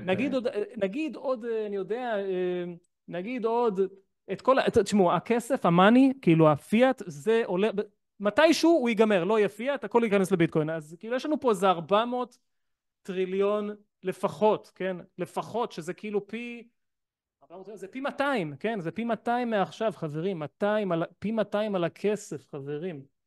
ובכלל לא דיברתי על האקוויטיז, שזה כאילו המניות, כן, שזה היום השקעה יחסית, לפחות מניות היום, מה הם עושות היום? לא יודע, S&P 500 עושה 10% בקושי, כאילו הוא מקזז את האינפלציה, בקיצור. ליאל יכול יותר עם... כמה S&P היום עושה, ליאל? לא שומע אותי. S&P בממוצע ב10 שנים האחרונות עושה 11%, ב20 שנה 7% אם אני לא טועה, אבל אני מסתכל מה10 שנים האחרונות. כן, אז זה רק תשמרו, כאילו, תזכרו שביטקוין עושה ב5 שנים האחרונות 60%, ואני נחמד, כן, אני לא רוצה לקחת את 13 שנים האחרונות, שזה 140%. אבל 5 שנים האחרונות ככה סולידי 60% בשנה, 60 בממוצע. אוקיי, עכשיו בוא נסתכל על עוד משהו. קצת נתרכז במאני ספליי, כאילו בפיאט. אבל חבר'ה, אני רוצה גם לנצל את זה ולהגיד שביטקוין זה גם השקעה, בסוף זה מסוכן. כאילו צריך לסייג מאוד דברים. ובכלל צריך להגיד גם שאני לא יועץ פיננסי, כן? אני ממש לא יועץ. זה כאילו, אם מישהו משקיע ועוד ישקיע בביטקוין, צריך להבין שתעשו את זה מכסף שיש לכם, כי הכסף הזה יכול ככה להישתות, בסוף אי אפשר לדעת מה יהיה, כאילו, הכל פה הנחות, כן, צריך... ומצד שני, כן, וכל הדיבור פה הוא באמת לטווח ארוך, טווח ארוך. מי שהחזיק ביטקוין 4 שנים עד היום, מי שהחזיק ביטקוין רצוף 4 שנים, כל מי שהחזיק 4 שנים רצוף הרוויח, כן? אתם יכולים לבדוק את זה. מי שהחזיק 4 שנים רצוף הרוויח, לא משנה ממתי עד מתי. 4 שנים רצוף. זה לטווח הארוך חד משמעית, ההשקעה הזאת, חד משמעית. זה לא קזינו, זה לא קריפטו, זה כאילו, זה ראש אחר, זה פשוט כאילו... נכון, אני יודע שכשאנשים נכנסים לעולם הזה, הם תמיד בראש של מסחר, הם בראש של קריפטו, הם בראש של אני אקנה כמה מטבעות, שאם אחד מהם מתפוצץ וזה, אבל פה זה משהו אחר, זה פשוט, כן, אני סובר שזה השקעה, וזה הזדמנות ממש של פעם לא פעם בלייפטיים, פעם אני לא יודע איך להגדיר את זה, כאילו, הזדמנות חד פעמית נקודה. אנחנו עכשיו בנקודה סינגולרית, לא תהיה עוד... כאילו פעם במאה מוצאים משהו כזה, זה כמו את הגולד, זה פעם במאה, זה כאילו... זה לא פעם במאה, זה לא יהיה עוד יותר, זהו, זה נגמר, לא יהיה יותר, כאילו. זה פעם אם הייתי אומר לייפטיים, זה בעייתי, כי לייפטיים זה כאילו אורח חיים של בן אדם אחד, אבל אני מדבר על... זה פעם באנושות, אוקיי? פעם באנושות. זה כאילו, ככה אני מרגיש לגבי ביטקוין, לגבי ההזדמנות הזאת שיש לנו היום, שאנחנו בחיתולים של מערכת אבל הוא במחיר הכי גבוה עכשיו, כן? למה אתה אומר הכי גבוה? הוא כאילו, הכי לא, גבוה עד סליחה, היום. כאילו, הכי גבוה עד היום, כן, סליחה. כאילו, במחיר גבוה, כאילו, מי שרוצה לקנות ביטקוין, כאילו, אז הוא קונה כאילו איזשהו שמינית, אני יודע מה. אתה צודק, אבל זה מחזיר אותי לדבר הזה, לגרף הזה פה. תראה את הפוטנציאל, כן? תראה לאן עוד יש לעלות. מבין, כן. כאילו, זאת אומרת, זה ברור שביטקוין זה דבר שהוא לא ברור, כן? הוא לא ברור לרוב האנשים בעולם. לאט לאט אנשים לומדים וכולי. הנה, אתם נכנסתם עכשיו, אני מניח שרובכם נכנסתם רק בזמן האחרון, תתקנו אותי אם אני טועה. אני כן, אבל לא, יש פה, אני חושב שהרוב פה לא. אני כן, אבל... אני נכנסתי לפני אנשים 3 שנים. שנים. כן, אני למדתי על זה פשוט לפני שנה, אבל לא הלכתי כאילו לקנות, כן? למדתי את השיטה, היה מעניין אותי דווקא כל הבלוקצ'יין וכל זה, לא דווקא ביטקוין. כן. אופיר, אתה רואה שליאל כן, שאל, כן, בינה אני מסתכל. מלאכותית תשפיע על המשחק. איך בינה מלאכותית תשפיע על המשחק? וואו, זו שאלה מצוינת. בינה מלאכותית היא הולכת לגרום לכך שהולכת להיות דיפלציה מטורפת בשוק. דיפלציה מטורפת. רק תסביר מי שלא יודע מה זה אינפלציה ודיפלציה. כן, דיפלציה זה ירידה של מחירים. זה שאתה יכול לקנות יותר עם מעט. שאתה יכול לקנות יותר עם מעט, שהמחירים יורדים, זה נקרא דיפלציה. וכשיש דיפלציה, עוד מעט אנחנו נדבר על זה בפרטים עוד מעט, כן? זה מאוד מאוד חזק הדבר הזה. וכתוצאה מכך, בגלל שאנחנו כרגע, המערכת הכלכלית המסורתית היא מושתתת היא רקובה ושבורה. כן, אופיר, אני חושב שתסביר גם על מה היה בעצם, על הבורסה, המערכת המסורתית, שבעצם הביטקוין באיזה מקום גם מחליף את המערכת הזאת. בדיוק, זהו. אז באמת הביטקוין הוא כאילו מערכת חדשה, הוא לא תלוי באף אחד. זאת אומרת, מה שקורה עכשיו בעולם זה מיגרציה. יש מערכת ישנה, שזו המערכת הכלכלית הישנה, עם המניות והאגרות חוב ונדל"ן והפיאט מאני הזה, והממשלות החזקות, הממשלות שיכולות להדפיס כסף כמה שהן רוצות, כן? זאת המערכת הישנה. המערכת החדשה זה ביטקוין. מה שקורה זה שבן אדם מחליף, כן, מחליף כסף או נדל"ן או נכסים מהעולם הזה בביטקוין, הוא נכנס למערכת החדשה. הוא נכנס לעולם חדש, למציאות כלכלית חדשה. בעיקר אם הוא מחזיק את הביטקוין בעצמו על ידי ארנק פרטי כאילו, כן? וזה מפריע אותי לשאלה הבאה, מה ההבדל בין, אם עכשיו אני קונה נגיד אג"ח של ביטקוין, מה שנקרא העולם הישן, עכשיו משקיע במניות של ביטקוין. אחי, כן, שאלה מצוינת, כאילו, אתה בעצם, כן, הרי זה מה שקורה, נכון? כאילו, יש את הקרנות סל, כן? יש את הקרנות סל, ויש את מייקרו סטרטג'י, וכל הדברים האלה, הם מערבבים את העולם הישן עם העולם החדש, מה שנקרא. אבל אתה מקבל את התשואה. אתה מקבל את התשואה, הכל בסדר. שזה נחמד. אני אומר לך, אני טוען שמה שקורה עם ה-ETF, עם הקרנות סל האלה, ומייקרו סטרטג'י, שים לב שהם כולם מחזיקים את כל ה2 מיליון ביטקוין האלה, מחזיקים אותם בקוינבייס, כן? קוינבייס הם הקסטודיאן של מייקרו סטרטג'י ושל כל ה-ETFים כמעט, כן? אז יש לך פה הניפת מטורף, כאילו, של איזה 2 מיליון ביטקוין, שעוד מעט יהיו שווים, אלוהים יודע כמה, אולי יהיו שווים טריליונים של טריליונים של דולרים בדולרים של היום, כן? כאילו, זה הניפות מטורף, זה מסוכן. אני חושש שכל הדבר הזה, כל הערבוב הזה, למרות שאני אוהב את מייקרו סטרטג'י, כן? אני מכבד אותם, כן? אבל עדיין, הערבוב הזה, בין העולם הישן לעולם החדש, בין מטבע שנועד לתת לך ריבונות על הכסף שלך, כן? הוא נועד לתת לך ריבונות. הערבוב הזה שאתה עושה בין הדברים, זה לא בטוח ייגמר טוב, חברים. עכשיו, כשאני אומר לא ייגמר טוב, אני מתכוון לא ייגמר טוב למי ששם אצלם את הכסף, אבל ייגמר עוד יותר טוב למי שלא שם אצלם את הכסף ושמר אצלו בארנק הפרטי שלו. כי בסוף אם יאבדו את זה או שזה ייגנב, אלוהים יודע מה יכול לקרות לדבר הזה, שממשלות ינסו לקחת את זה. זה יכול להיגמר רע בשביל מי ששם שם את הכסף. אבל זה למתקדמים, זה חומר למתקדמים. וכמובן אני אגיע, יש לי מה להגיד על הדבר הזה, אבל השארתי את זה לסוף, כן? אז ברשותכם אני רוצה להמשיך, כי יש פה איזשהו, אני חותר לאיזושהי נקודה, כן? אוקיי, אז בוא נדבר שנייה על הפיאט בעולם, כן? על כמות הכסף בעולם. הכסף הנזיל אני מתכוון על מזומן ופקדונות בבנקים וכולי. בוא נסתכל את הקורולציה בין כמות הכסף לביטקוין, למחיר של ביטקוין. אפשר לראות פה בגרף הזה, כן? אפשר לראות שיש איזושהי קורולציה, כן? יש פה כאילו ביטקוין כזה עולה, כאילו הכמות הכסף עולה, פה הכחול זה כמות הכסף עולה, ביטקוין גם עולה. ביטקוין כאילו סופג את הכסף, הוא סופג את הערך של הפיאט מאני, של הפקדונות, של כל הזה. זה מה שאנחנו רואים, כן? אנחנו רואים שעולה, אפשר לראות קורולציה, פה קצת יורד, אז ירידה, פה מתחיל, פה כזה, כמות הכסף עולה, יש עוד עלייה. מעניין. עכשיו יש בזה היגיון, כן? כאילו יש יותר כסף, כאילו אנשים שמים את הכסף הזה, כאילו חלק מהאנשים שמים את הכסף בביטקוין, ואפשר לראות איזושהי קורולציה בין כמות הכסף לבין המחיר של הביטקוין. זה הגיוני. ביטקוין כאילו סופג, שוב, הוא סופג את הכסף הזה, סופג את הפיאט מאני הזה, את המזומן ואת הכסף שיש לאנשים בחשבונות. אוקיי, עכשיו בואו נראה מה צפוי לקרות עם כמות הכסף בעולם. בואו נסתכל, מה שיכול לנבא מה הולך לקרות עם כמות הכסף בעולם, האם כמות הכסף הולכת לגדול בעולם, כמות M2 מה שנקרא, M2, money supply. אז בואו נסתכל על הריבית של ארצות הברית. הריבית של ארצות הברית הייתה 5.5% במשך איזושהי תקופה, כן? עכשיו התחילה לרדת לא מזמן.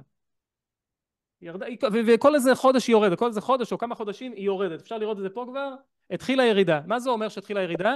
זה אומר שיותר אנשים יתחילו ללוות כסף מהבנקים, כי הריבית יותר נמוכה על הכסף. אז זאת אומרת, הכסף נהיה יותר זול. ובגלל שיהיו יותר הלוואות, אז יהיו יותר הדפסות כספים, כן? יתחילו להדפיס יותר כסף, ולכן מפה אפשר ללמוד שבתקופה הקרובה, כן, בטווח הקצר בינוני, אנחנו כנראה נראה עלייה במאני ספליי. ולכן אנחנו צפויים גם לראות עלייה במחיר הביטקוין. כי ביטקוין סופג את כל הליקווידיטי, אז מה שנקרא ליקווידיטי, הנזילות הזאת. אוקיי. עוד נקודה שאני רוצה שנסתכל, זה על כמות הביטקוין בכל העולם. אני רוצה שנסתכל על זה ונראה מה קרה בשנה האחרונה. ומה קרה לכמות של הכסף באקסצ'יינג'ס. אז קודם כל תסתכלו פה, יש פה רשימה של הבורסות הכי גדולות, כן? קוינבייס ובייננס וכאלה. תסתכלו על השינויים ב-30 ימים האחרונים, תראו מה זה, 70,000 מטבעות הוסרו, כאילו, ירדו מהמאזן שיש לקוינבייס וכולי, תראו, פשוט, כמעט הכל אדום, בסך הכל, ב-30 ימים האחרונים,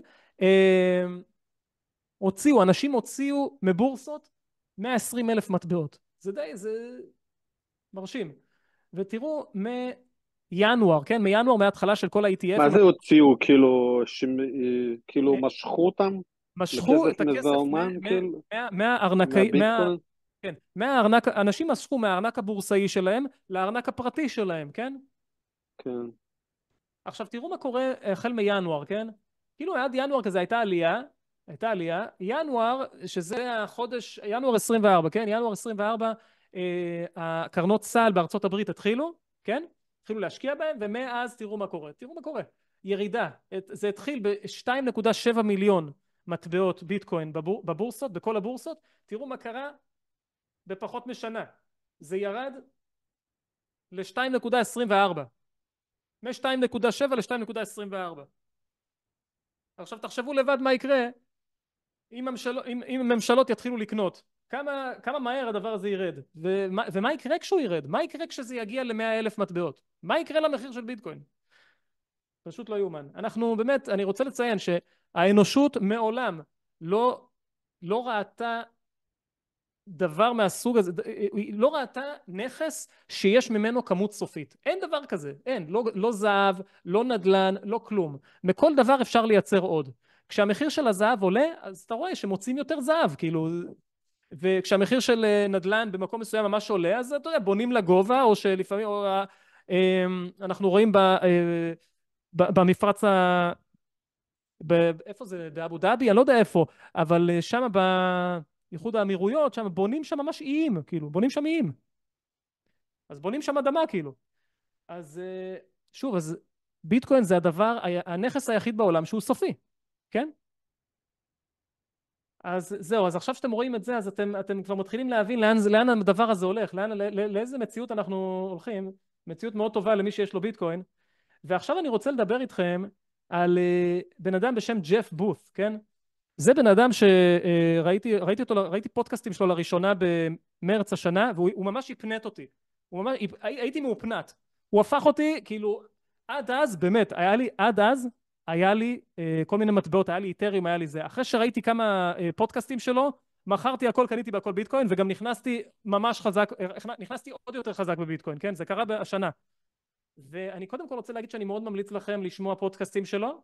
הוא כתב גם ספר, Price of Tomorrow. אני לא קראתי את הספר, אבל ראיתי הרבה פודקאסטים שלו. ראיתי איזה 40 שעות של פודקאסטים שלו.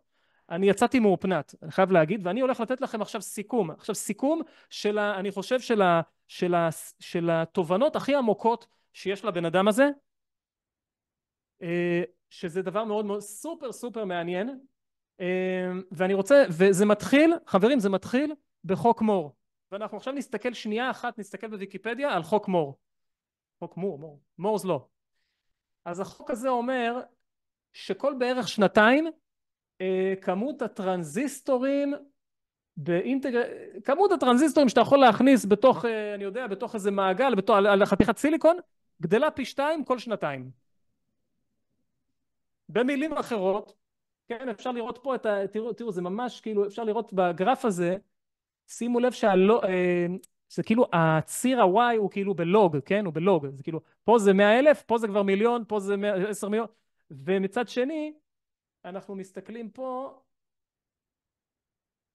זה כמות הטרנזיסטורים, כן? ומצד שני, אנחנו רואים זה כאילו ליניארי, מה שאומר שזה בעצם אקספוננציאלי, כן? שכמות הטרנזיסטורים על חתיכת סיליקון גדלה פי 2 כל שנתיים. זה חוק מור. עכשיו, מה זה אומר? מה המשמעות של חוק מור? משמעות מטורפת. זה אומר שההארדוור, כן, ההארדוור נהיה יותר חזק. נהיה יותר חזק, אבל בקצב אקספוננציאלי. זה מה שזה אומר. עכשיו, מה זה אומר? אם ההארדוור נהיה יותר חזק. זה לא הגיע למיצוי, אמרו שזה מגיע למיצוי, לא? אני לא יודע, תשמע, אני מסתכל על הגרף הזה, אני לא רואה שום מיצוי. אני לא רואה מיצוי, אני רואה שזה ממשיך באותו קו. יכול להיות, אני גם שמעתי, כאילו, אבל לפי הגרף הזה שאני רואה, אני לא רואה איזה חשש ממיצוי, כן? לא, כאילו, מה שאני זוכר מהלימודים, שזה כאילו צריך לייצר מתישהו. כן, אוקיי. אני לא מכיר, עד היום זה לא נעצר, אבל יכול להיות, כן? את זה לא בדקתי. האמת שגם אני זוכר זה שזה כאילו עלייה, אבל זה כבר מתחיל כזה קצת יותר, אני גם זוכר את זה, מהלימודים האמת. וואלה, מעניין, כי לא יודע, בכל זאת אתם רואים, יש פה טרנזיסטור, יש פה כאילו מעבדים 2020, אתם רואים, יש פה משהו עם 50 מיליארד טרנזיסטורים. לא יודע, כאילו, מעניין. קיצור, אז חוק מור. אז ההארדוור נהיה יותר חזק בקצב אקספוננציאלי. מה שמביא את הטכנולוגיה להיות פרודקטיבית יותר ויותר בקצב אקספוננציאלי, מה שגורם לדיפלציה. למה קורה דיפלציה? בגלל שאנשים משתמשים, כאילו יזמים, כן, יזמים משתמשים בטכנולוגיות בשביל להציע שירותים יותר ויותר טובים וזולים לציבור. והציבור תמיד הציבור תמיד יבחר להשתמש בשירותים היותר זולים שיותר משתלמים לו, יותר משתלמים להשתמש בהם. מה שקורה פה זה בעצם דיפלציה, אתם מבינים? הפרודקטיביות של הטכנולוגיה היא גורמת לדיפלציה. זה משהו שהוא טבעי, כן? זה משהו שהוא טבעי בכלכלה. בעצם שוק חופשי הוא דיפלציוני. כן? בהנחה שאף אחד לא נוגע בכמות של הכסף, שוק חופשי הוא דיפלציוני. כי בגלל הפרודקטיביות, בעצם הפרודקטיביות נכנסת לכסף, כאילו. לכסף שיש לציבור. הם יכולים לקנות יותר ויותר בפחות ופחות כסף. כן? האם זה ברור השלב הזה? שהטכנולוגיה גורמת לדיפלציה. התועלת של הטכנולוגיה גורמת לדיפלציה. ובגלל בינתיים בישראל רק המחירים מתייקרים, רק הכל נהיה יותר קשה. זה לא, אבל זה לא רק בישראל, אני חושב שגם בארצות הברית, כאילו יש אינפלציה, כאילו הדיפלציה הזאת, מאזנים אותה עם אינפלציה. כי לממשלה יש כוח להדפיס את הכסף, אז היא עושה את זה, בשביל שהיא תוכל להחזיר חובות, כמובן אנחנו נגיע לזה, אבל אני כן רוצה שניישר קו על הקטע הזה שחוק מור אומר הכוח של ההארדוור גדל אקספוננציאלית, מה שמביא את הפרודוקטיביות של הטכנולוגיה לגדול אקספוננציאלית, מה שגורם לדיפלציה, אבל לא סתם דיפלציה, דיפלציה שגדלה אקספוננציאלית. כן? עד כאן? סבבה. זה ממשיך, יש פה עוד כמה צעדים כמו שאתם רואים. זה מאוד מעניין. אוקיי, אז מה קורה עכשיו שיש דיפלציה? אז החובות, כן, החובות שיש לממשלה, החובות שיש לכולם בעצם, כן, החובות של כולם, בפרט של הממשלה, שיש לה את המדפסת של הכסף, כן? החובות שלה נהיים יקרים יותר. יותר קשה להם, בוא נגיד ככה, החובות נהיים יקרים יותר. מה שזה אומר, זה בעצם אומר, לא אומר, אבל זאת אומרת, יותר קשה להם לשלם את החובות. למה יותר קשה להם לשלם את החובות שלהם? בגלל שההכנסות שלהם ממיסים נהיות קטנות יותר. למה? כי הדיפלציה גורמת לירידה במשכורות גם. בגלל שהיחידה, פר יחידה של כסף יש יותר ערך, לכל יחידה של כסף יש יותר ערך, אז גם המשכורות גם קטנות, כן? אנשים, זאת אומרת, אתם מבינים? אז המשכורות קטנות, אז גם המיסים יורדים, אז יותר קשה לממשלה לשלם את החובות שלהם. אז מה שקורה זה, עכשיו הממשלה לא יודעת מאיפה להביא את הכסף, אז מה היא עושה? אז היא לובה עוד כסף מהציבור. כל מי שמוכן לתת לה היא לובה כסף, כן? ואז היא לובה, ושימו לב, זה הכל, אני רשמתי פה in exponential rate, כאילו הכל פה קורה אקספוננציאלית, בגלל שחוק מור אקספוננציאלי, הוא בעצם כל השלבים אחריו הם אקספוננציאליים, כן? אז בגלל שהממשלה גובה יותר בקצב אקספוננציאלי יותר, כן? אז גם החוב הלאומי של הממשלות גדל בצורה אקספוננציאלית. ומה שקורה כתוצאה מזה, זה שהממשלות אין להם ברירה, הן חייבות להדפיס כסף, הן צריכות להחזיר, יש להם, הרי אתם יודעים איך זה איגרות חוב, כן? אתה קונה איגרת חוב, ואז הממשלה נותנת לך 4%, כן? 4% בשנה מהקרן, כן? אז הם חייבים לשלם את האינטרסט על הריבית, הם חייבים לשלם לכל מי שהלווה להם כסף. ורק בשביל זה הם צריכים, זה כבר היום ארצות הברית צריכה לשלם יותר מטריליון דולר בשנה ריבית. לכל מי מה קורה באמת עם החוב של ארצות הברית לסין? זה מעניין. לסין, תראה, הדוגמה אני עוד מעט אראה לכם דוגמה של החוב הלאומי של ארצות הברית. של סין זה מעניין, אין לי דוגמה לזה, אבל זה מעניין לבדוק מה המצב החוב הלאומי. החוב הלאומי יש חוב אדיר שארצות הברית צריכה לסין, זה הכוונה שלי. שארצות הברית חייבת לסין, כי סין קנו איגרות חוב. כן. ארצות הברית חייבת הרבה יותר לארצות הברית. זאת אומרת, יש הרבה יותר גופים בארצות הברית ואנשים בארצות הברית שקנו את האיגרות חוב האלה, אבל גם סין, בהחלט גם סין. וזהו, אז קודם כל אתה שואל, הסינים הם לבו, זה דולרים, כן? אל תשכח שלארצות הברית יש אפשרות להדפיס דולרים, אין להם שום בעיה לעשות את זה. ואולי אפילו זה מה שהסינים רוצים, הם רוצים שהם ידפיסו, הם יודעים שזה לא יכול, אולי... זה מה שעכשיו אילון מאסק הולך לעשות, הוא רוצה להוריד כאילו לצמצם את איגרות החוב, את החוב הלאומי של ארצות הברית. וואלה. אני לא יודע אם הוא יכול כל כך לעזור, כי עוד מעט אני אראה לך גרף שמראה את וואי, אבל למה את כל כך מוטרדת? בובינה, תעשי עבודה עם עצמך. כן? שאתה על רמקול. הכל יהיה כן. אוקיי, אז חבר'ה, אז שימו לב, איפה היינו? שימו לב, עכשיו, כמו שאמרנו, אתם אמרתם, אי אפשר, החוב הלאומי גדל, איך הם יחזירו לסינים? הם ידפיסו כסף, אחי. עכשיו, מה יקרה כשהם ידפיסו כסף? הכלכלה שלהם תתמוטט, יופי, זה בדיוק מה שהסינים רצו. הם רצו להכניס אותם בכזה ברוך, שלא יהיה להם ברירה אלא להדפיס כסף, שיחריבו את עצמם. זה מה שהסינים רצו. אז איך יוצאים מהבועה הזאת? כמו שאגב, שמח אני ששאלת. לא יודע, מחיר הרובל, מה עשו החכמים ברוסיה שהם הדפיסו עוד רובל, והיום מחיר הרובל קרס לחלוטין, כן, כאילו. אז יש איזה רעיון שיש עוד פעם, לאילון מאסק, שזה בעצם לצמצם את כמות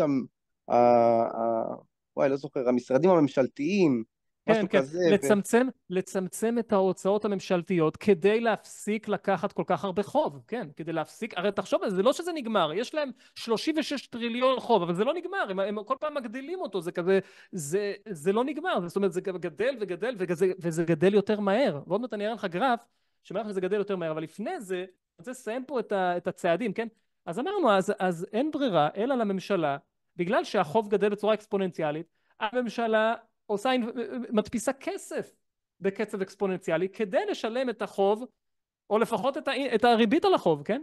שזה היא חייבת לשלם כל שנה. ואולי זה אני לאחר כך, אבל תסתכלו על החוב של ארצות הברית. איך זה נראה לכם? זה אקספוננציאלי כאילו זה אקספוננציאלי הדבר הזה. הלוואי שהרווחים שלי היו ככה. כן. אולי אם תקנה ביטקוין אז הרווחים יהיו ככה. תלוי, סתם, אבל שוב, אני לא יועץ פיננסי, כן? עכשיו תסתכלו פה, עכשיו, בשנים האחרונות זה נהיה ממש, כאילו זה ממש בכמה שנים, 5 שנים האחרונות הוא גדל באיזה 10 טריליון, כאילו, מה, לא יודע, זה משהו הזוי, זה היה. בעצם עכשיו אנחנו הגענו למצב שכל 100 ימים, החוב של ארצות הברית גדל בטריליון דולר, וכבר עכשיו, הריבית של שנה אחת, היא יותר מטריליון דולר. עכשיו, אני לא יודע מאיפה הם יביאו אותה, כאילו, באמת, אני לא יודע מה יקרה איתם, באמת, אני לא יודע. אבל בוא נסתכל ככה על הביטקוין בהשוואה, כן? בוא נסתכל בהשוואה, לראות מה קורה עם הביטקוין, כן? מה קורה עם הביטקוין, מה קורה עם הדולר, כן? נשווה את הדולר לביטקוין, תראו מה קורה ב-2016, 600 BTC על 278,000. אתה רואה, כמות הפיאט שאתה צריך בשביל לקנות בית הולכת ועולה. כמות הביטקוין שאתה צריך בשביל לקנות בית היא הולכת ויורדת. מאוד מעניין. זה כאילו מים שאומר הרבה, זה מים מאוד חזק מבחינתי. ושוב אני אומר, כל זה דברים שאני למדתי מג'ף בות' מהפודקאסטים שלו, שאני מאוד ממליץ לכם לבדוק את הפודקאסטים, אפילו שמתי לכם קישור פה למעלה לפודקאסט, זה קישור לאחד הפודקאסטים שלו, יש לו, לא יודע, עשרות, מאות פודקאסטים ביוטיוב, והוא אומר שבאמת זה 2 מערכות נפרדות, יש פה 2 מערכות, יש פה עולם חדש ועולם ישן, ולאט לאט יש מיגרציה בין העולמות האלה, יש מיגרציה מהעולם של הפיאט לעולם של הביטקוין, וזה ימשיך, זה ימשיך. ויש עוד המון לביטקוין יש המון לאן לגדול. כמובן, אני מאמין שיהיו גם התרסקויות, אני מקווה שלא יהיו התרסקויות של 70-80%, זה מבאס קצת, אבל זה יכול לקרות כי אנחנו עדיין בהתחלה. ובגדול, האם יש לי פה, כן. אגב, יש שאלות, האם יש שאלות לגבי כל מה שדיברנו עכשיו, לגבי כל העניין האקספוננציאלי של... האם יש שאלות? הסבר מצוין. תודה רבה, תודה רבה. עכשיו, יש עוד דבר אחד אולי קטן שרציתי לדבר עליו, קצת, אם מישהו מדמיין איך... אם מישהו כזה מנסה לדמיין מה קורה שמדינה מאמצת ביטקוין, אז יש לנו דוגמה כזאת, אל סלבדור, מי ששמע, הם אימצו את ביטקוין כמטבע לאומי, מה שנקרא legal tender, והעסקים באל סלבדור בעיקרון כולם אמורים לקבל ביטקוין, אני לא יודע איך זה מתקדם, זה כנראה משהו שהוא תהליך, כן? אתה יודע, יש שם הרבה בומרים כאלה, כל מיני אנשים זקנים שלא יודעים איך לעשות את זה, אבל בסופו של דבר כל העסקים שם יוכלו, אם הם רוצים לקבל ביטקוין, או אפילו יהיו מחויבים לקבל ביטקוין. מה שקורה שם היום זה, ויש עוד דברים מעניינים שקורים שם, שימו לב, אין מס רווחי הון על קריפטו בכלל באל סלבדור, אין, לא קיים, מס רווחי הון לא קיים, ויותר מעניין מזה, אין בכלל מס הכנסה על ביטקוין. אם ההכנסה שלך היא בביטקוין, אתה לא משלם מס הכנסה. איזה כיף. כן. טוב, אנחנו משלמים. זה כאילו... כן. מדהים. יש עוד משהו, שאין מס הכנסה על משכורת פיאט שמגיעה מחוץ לארץ, שמגיעה ממקום אחר בעולם. אין מס הכנסה על זה. אלה דברים מאוד מעניינים. כאילו, למה זה ככה? אני אפילו לא יודע. אני לא יודע להגיד למה. אני חושב שלדעתי, הם פשוט הבינו קודם כל, לגבי המס הכנסה, אולי הם פשוט הבינו שיהיה קשה מאוד לעקוף את זה. יהיה קשה לעקוף מס הכנסה על ביטקוין, לדעתי. אני חושב שזה הסיבה שהם פשוט לא שמו מס הכנסה על ביטקוין. זה מה שאני חושב, אבל תחשבו על זה שכבר עצם הקיום של המדינה הזאת, רק מה שדיברתי על המדינה הזאת עד עכשיו, זה כבר הופך אותה להיות מוקד משיכה, כן? יש הרבה אנשים שעברו לגור שם, באל סלבדור בשנים האחרונות בגלל זה. כי יש להם ביטקוין, ווואלה, הם רוצים לגור במקום שלא יצטרכו לשלם מיסים שיוכלו לשלם בביטקוין על דברים, לא יצטרכו לשלם מיסים, אם הם רוצים להמיר את זה לפיאט, לא יצטרכו לשלם מיסים. מאוד מעניין, חברים, מאוד מעניין. עוד דבר שרציתי, וזה דבר אחרון, מה שקרה שם, קודם כל, הם התחילו לאמץ את ביטקוין כליגל טנדר בספטמבר 21. עכשיו, במרץ 22, ממרץ 22 עד היום, קורה שם משהו מדהים. הם פשוט התחילו לעצור חברי כנופיות ולהכניס אותם לכלא, כן?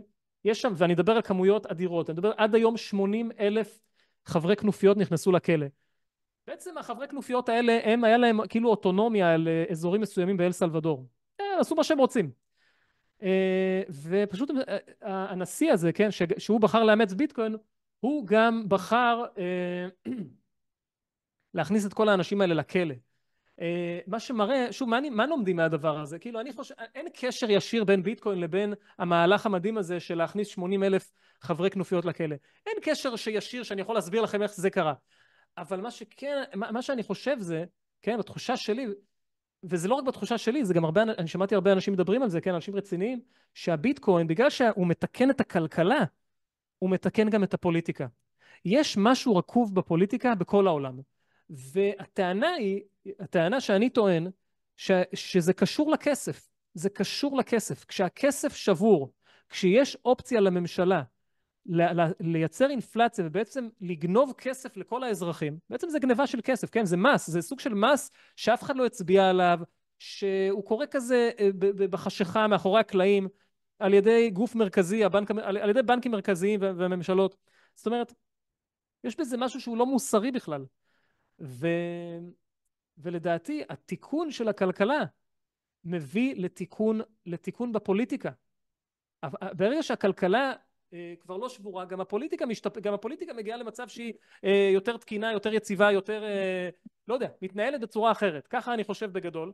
להסביר את זה, אני צריך עוד להבין מה קרה באל סלבדור בשביל להסביר את זה, אבל בתיאוריה אני חושב שכן, ביטקוין פשוט עושה את העולם מקום טוב יותר, לא רק בגלל שהוא מתקן את הכלכלה, בגלל שהוא מתקן את הפוליטיקה, הוא מתקן את הצורה שבה ממשלות, הוא מגביל את הכוח של הממשלות כמובן, כן? הוא מגביל את הכוח האינסופי הזה שיש להם היום, שהם יכולים להדפיס כמו כלום, כאילו כסף שאתה צריך לעבוד בשבילו. אז כן, בזה אני מסכם את כל השיחה, כאילו את כל הדברים שרציתי להגיד לכם, ואני אשמח לשמוע מה יש לכם להגיד עכשיו. קודם כל, תודה רבה על זמנך, היה מאוד מעמיק ומעשיר. מתי אתה חושב שעוד מדינות יכניסו את ביטקוין לכלכלה שלהם, והאם באמת האינטרס שלהם להכניס את ביטקוין, כאילו, מה האינטרס שלהם בגדול להכניס ביטקוין? כי בסוף הממשלות כן רוצות לגנוב את האזרחים, אתה יודע, כדי לעשות מהלך כזה, בוא נגיד, הם מאוד יהיו נגד הביטקוין לתקופה מאוד מאוד ארוכה, בעיניי. אני חושב שזה עניין של מה שנקרא תורת המשחקים, כי מה שידחוף אותם לאמץ ביטקוין, זה לא מה שנקרא, זה לא מה שדחף את אל סלבדור, כי אל סלבדור היה להם נשיא כזה שהוא בעצמו ביטקוינר, והוא בעצמו ממש הכיר את זה טוב, אבל אם אנחנו מדברים על המדינות הגדולות, רוסיה, סין, כל המדינות, נגיד ישראל, מדינה הרבה יותר חזקה מאל סלבדור, כן? המדינות האלה, הם ייכנסו בגלל שהן לא רוצות שהצד השני ייכנס מהר יותר. כאילו, אני חושב בוא נגיד ככה, אם היום איראן חושבת על לאמץ ביטקוין, והיא חושבת על לאמץ ביטקוין, אז אני חושב שזה מה שיכול לגרום למדינת ישראל למשל להיכנס לביטקוין. ואם רוסיה תתחיל להתעניין בביטקוין ותתחיל לכרות או להתחיל לקנות בכמויות, אז זה יגרום לארצות הברית. ומי מהם שיהיה מספיק חכם להבין שזה משהו, סליחה אופיר שאני מפריע לך, אבל זה משהו על איראן, סתם לאנקדוטה, איראן זה מדינת לא רק של טרור, זה מדינה של גם סמים. איראן היא מאוד מאוד מאוד מאוד חזקה בתחום הסמים, במשולש בין ברזיל, במשולש הגבולות, ארגנטינה, ברזיל, שם היא מאוד מאוד, זה גם כסף שחיזבאללה גם חזק בסמים, זאת אומרת שהיא שלוחה איראנית, כן, זאת אומרת, כל הכסף של הסמים זה איראן, ואיראן כנראה כן הולכת לאמץ ביטקוין, כמו שאני חושב שאופיר, כי גם הריאל שלהם, זאת אומרת, גם הכסף שלהם הוא מאוד נמוך, אז כנראה שהם כן ילכו לשם, ואז ישראל כן תאמץ, כאילו, יש בזה מאוד היגיון, אני חושב, מה שאופיר אמר. כן, כן, כן. ואני אומר, החכמים, הם יקלטו שזה מה שהולך לקרות בכל מקרה, אז הם ייכנסו ראשונים. מי שייכנס ראשון ינצח. כאילו, ככל שאתה נכנס יותר מהר, אתה מנצח. כן, בין אם זה בין אינדיבידואלים, שאתה יודע, איך אנחנו מסתכלים היום על מי שנכנס ב-2011, כן, ולא מחר, כן. אז זה אותו דבר מדינות, פשוט עם המדינות זה יהיה הרבה יותר מהר, זה כאילו, אחד ייכנס, יהיה פה טירוף, פשוט הביטקוין יעלה לדעתי יכול לעלות פי 20, לא יודע, יכול להיות פי 10 ביום, כאילו, עם כמות הכסף שיש להם, שהם יכולים להכניס, ברמת המדינות, וואו, בגלל זה אני דיברתי עם שי בשיחה שלנו, תראה, כמעט אין לזה גבול לדבר הזה, כאילו, זה יכול להיות עוד שנה 10 מיליון דולר, לא יודע, אולי, למה לא? כאילו, תלוי בביקוש. מה שאנחנו יודעים זה שהספליי מוגבל, ובניגוד לכל קומודיטי אחר בעולם, הביקוש לא מייצר עוד היצע. לא גורם לכך שיהיה עוד היצע. וזה נכון רק לביטקוין. בגלל התכונות שדיברנו עליהן מקודם, כן?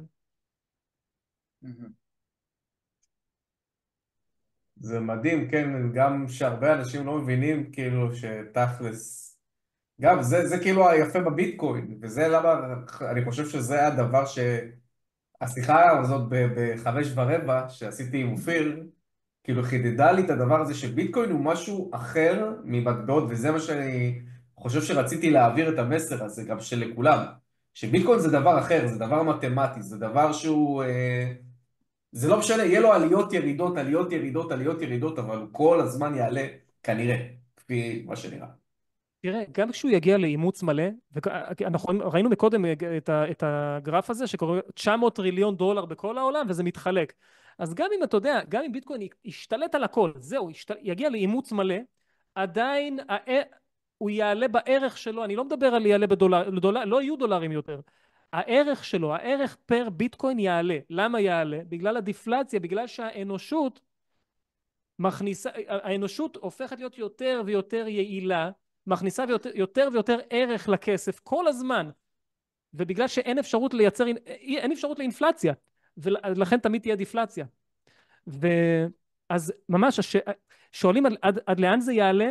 עד לאין סוף. חברים, זו התשובה. התשובה היא אין סוף, זו תשובה קצת מוזרה, אבל התשובה היא חד משמעית אין סוף. זה יעלה כאילו לאין יום סוף. אחד מוצרים יעלו רק בסטושי, כאילו, וזה לא יהיה להם עלייה או ירידה, זה יהיה פשוט משהו לא רק מאוד... שזה יעלה לסטושי, אם תיקח מספיק שנים קדימה, מה שיקרה, יפצלו את הסטושי, כבר הסטושי זה יהיה יחידה גדולה מדי, יפצלו אותו לעוד, יעשו מה שנקרא soft fork לתוכנה, ויפצלו את הסטושי לעוד 100 מיליון. אתה מבין?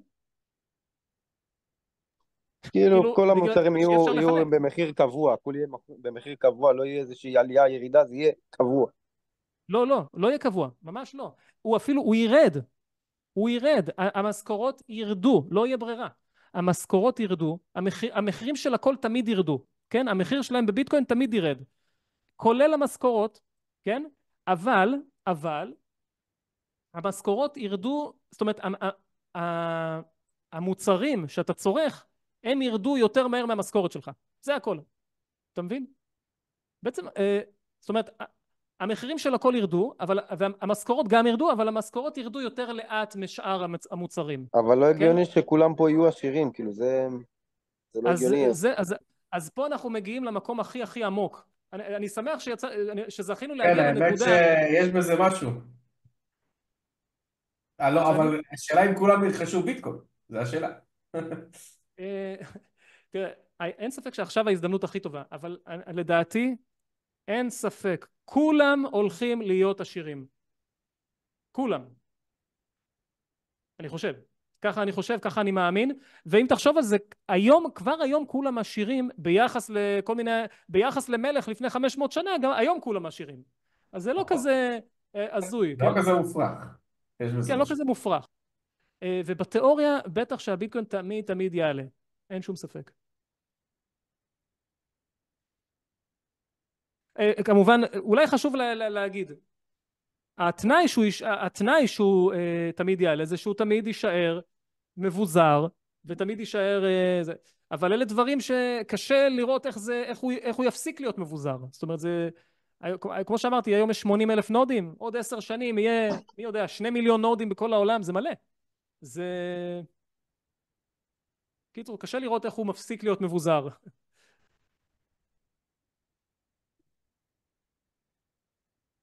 כן, כן, זה מאוד עמוק, אבל הקטע הזה שכולם יהיו עשירים. כי, לא יודע, אני חושב זה מאוד עמוק, כי בסוף אתה צריך לקבל את זה, אתה צריך לקבל את זה שבאמת כולם צריכים להיות עשירים, לכולם צריך להיות הכל, כאילו, או כל מה שהם רוצים לפחות. זה יהיה מוזר, אם כולם יהיו עשירים, אז כל השירותים שאתה מקבל היום, אתה לא תוכל לקבל, זאת אומרת, מי יעבוד במכולת? מי יעשה את הלחם? מי יעבוד בקופה? מי שאוהב להיות בקופה, מי שאוהב לעשות את כביכול, איזה קופה, אחי, איזה קופה, אחי, יש לך היום או בינה AI, מלאכותית גם, זה לא רק יש לך היום, קופה. תקשיב, יש לך היום AI, דיברנו על הטכנולוגיה שגדלה אקספוננציאלית, אחי, עוד מעט לא יהיה לך מה לעבוד, גם אם תרצה, לא יהיה לך מה לעשות, אחי. אתה צריך היום להתחיל לחשוב מה תעשה עם הזמן הפנוי שלך, עוד, לא יודע, כמה, 10-20 שנה, אני לא יודע, אבל אנחנו מתקרבים בקצב אקספוננציאלי למציאות שבה כמעט כל דבר נעשה על ידי AI ורובוטים, והמחיר של זה יהיה כלום, אנשים יתחילו לעבוד כזה יומיים בשבוע, וזה ירד, עם הזמן ירד, זה פשוט ירד,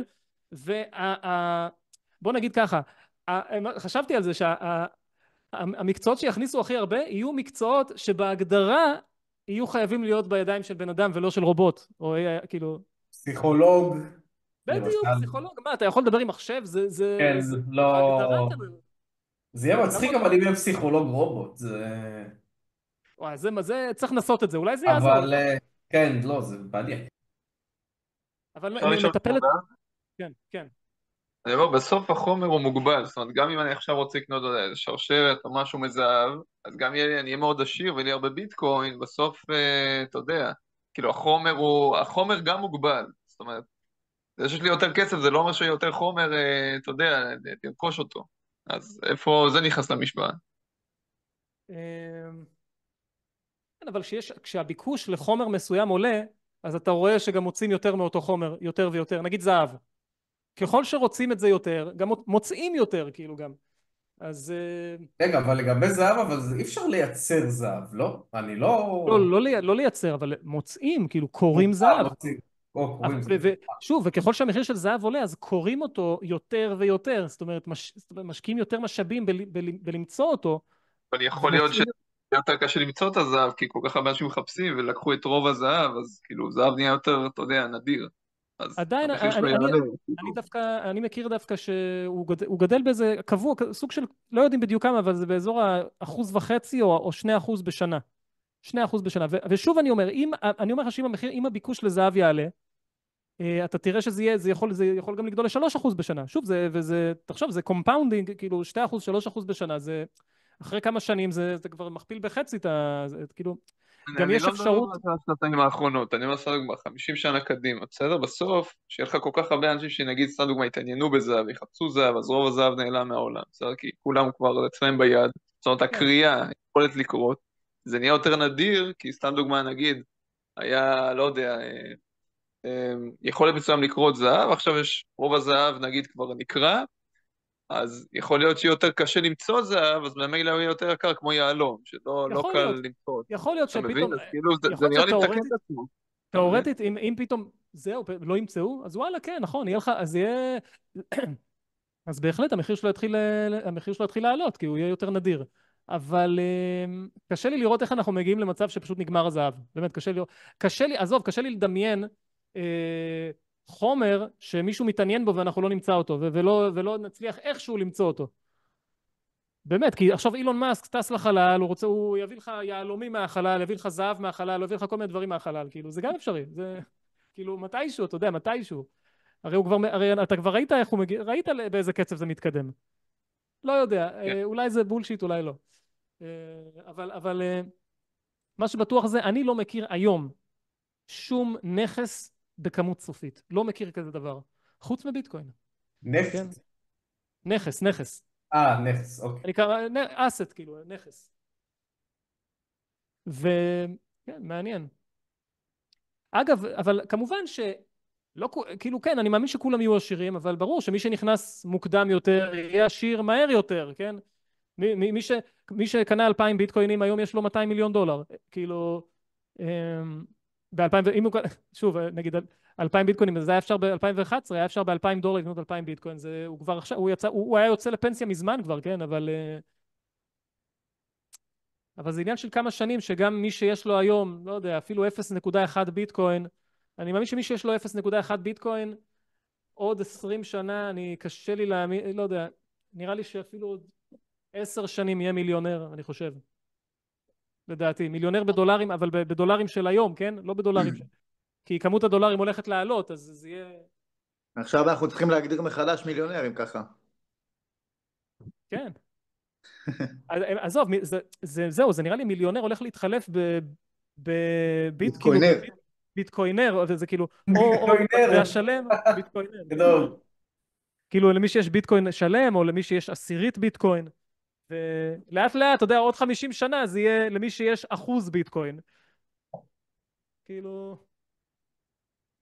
אבל כמובן, כאילו, כנראה שיהיו עוד נפילות, בסדר? כנראה שיהיו עוד נפילות. אולי לא יהיו נפילות גדולות של 80%, בגלל שעם הזמן הביטקוין גם מתפזר בין הרבה יותר אנשים, כן? הרבה יותר אנשים מחזיקים היום את הביטקוין. זה לא כמו, נגיד, לפני 10 שנים, שהיה לך כמה עשרות אלפי אנשים, כל אחד עם מאות ביטקוינים, כל שנייה, היו יכולים פשוט כאילו לייצר ירידות מטורפות ולמכור מלא וזה. אז זה מעניין, כן.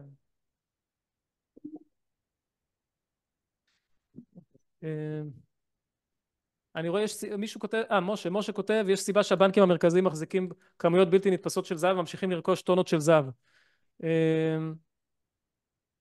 כן, הבנתי באמת שחוזרים לזהב, כל הרוסיה, הסין וזה, הבנתי שהם חוזרים לזהב, אני לא, כאילו, הם כנראה עדיין לא הבינו ביטקוין עד הסוף, אז הם עדיין חושבים שהזהב יציל אותם.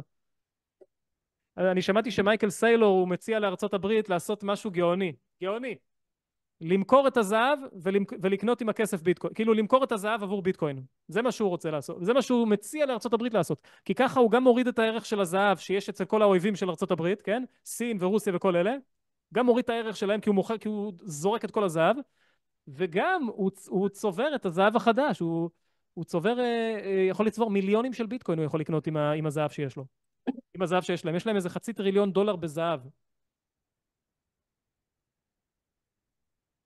וואו. וואלה, אז הבנקים המרכזיים... מעניין. כן. כן, בהחלט, אבל הקטע הזה גם צריך להבין עוד דבר שאני רוצה להגיד, דבר חשוב ביותר. שימו לב שביטקוין, מה שאנחנו דיברנו פה, אני לא יודע, אני מקווה שכולם הבינו את זה, אני יכול להגיד לכם שאנשים נגיד מבוגרים, מה שנקרא הדור של ההורים שלנו, אני לא יודע אם באמת, אי אפשר להסביר כמה קשה להם להבין את הדברים האלה. אי אפשר, זה מאוד מאוד קשה להם, הם לא מבינים את המושגים האלה, open source, כל הדברים האלה, זה קשה להם. יכול להיות שאנחנו, זאת אומרת, הדור החדש, כמו הדור שלנו, כן, הדור שלנו, יותר מבין את זה, ונכנס ויותר מעדיף להיכנס לביטקוין מאשר לנדל"ן או לזהב, כאילו הרבה לא כולם, אבל הרבה מאיתנו, באנשים בגיל שלנו, יעדיפו להיכנס לביטקוין ולא לנדל"ן, ובטח לא לאגרות חוב ולזהב, כן? אז יש פה תהליך של הדור צריך להתחלף, כי הם פשוט לא מבינים מה זה, הם פשוט לא מבינים, צריך לזכור את זה, וזה יתרון של הצעירים, שהם קולטים, שהמבוגרים עם כל הכסף, הם לא מבינים מה זה ביטקוין, אבל הילדים שלהם כן יבינו את זה. אז זה יכול לדחוף אותנו ולתת לנו את הביטחון הזה שכדאי לנו לצבור עכשיו איזושהי כמות של ביטקוין, כדי שיהיה לנו, ואני אומר, אבל צריך לדעתי אפילו כביטוח, כן? צריך לרכוש ביטקוין, אפילו קצת, אפילו $1,000, רק כביטוח למקרה שבאמת כל הכלכלה המסורתית שאנחנו רגילים אליה, שגדלנו בתוכה, למקרה שהיא תקרוס. כי יכול להיות שהיא תקרוס, עם החוב הזה של ארצות הברית, והיא יכולה להתחיל להדפיס, אתם יודעים, להדפיס כמויות של כסף שיגרמו לאיזושהי היפר אינפלציה, שיגרום פשוט ל... פשוט כולם יברחו לביטקוין פשוט, זה מה שאני חושב שיקרה בסופו של דבר. כן. מעניין. כן, מעניין. דברים מעניינים, כן. יש עוד מישהו שאלות? משהו?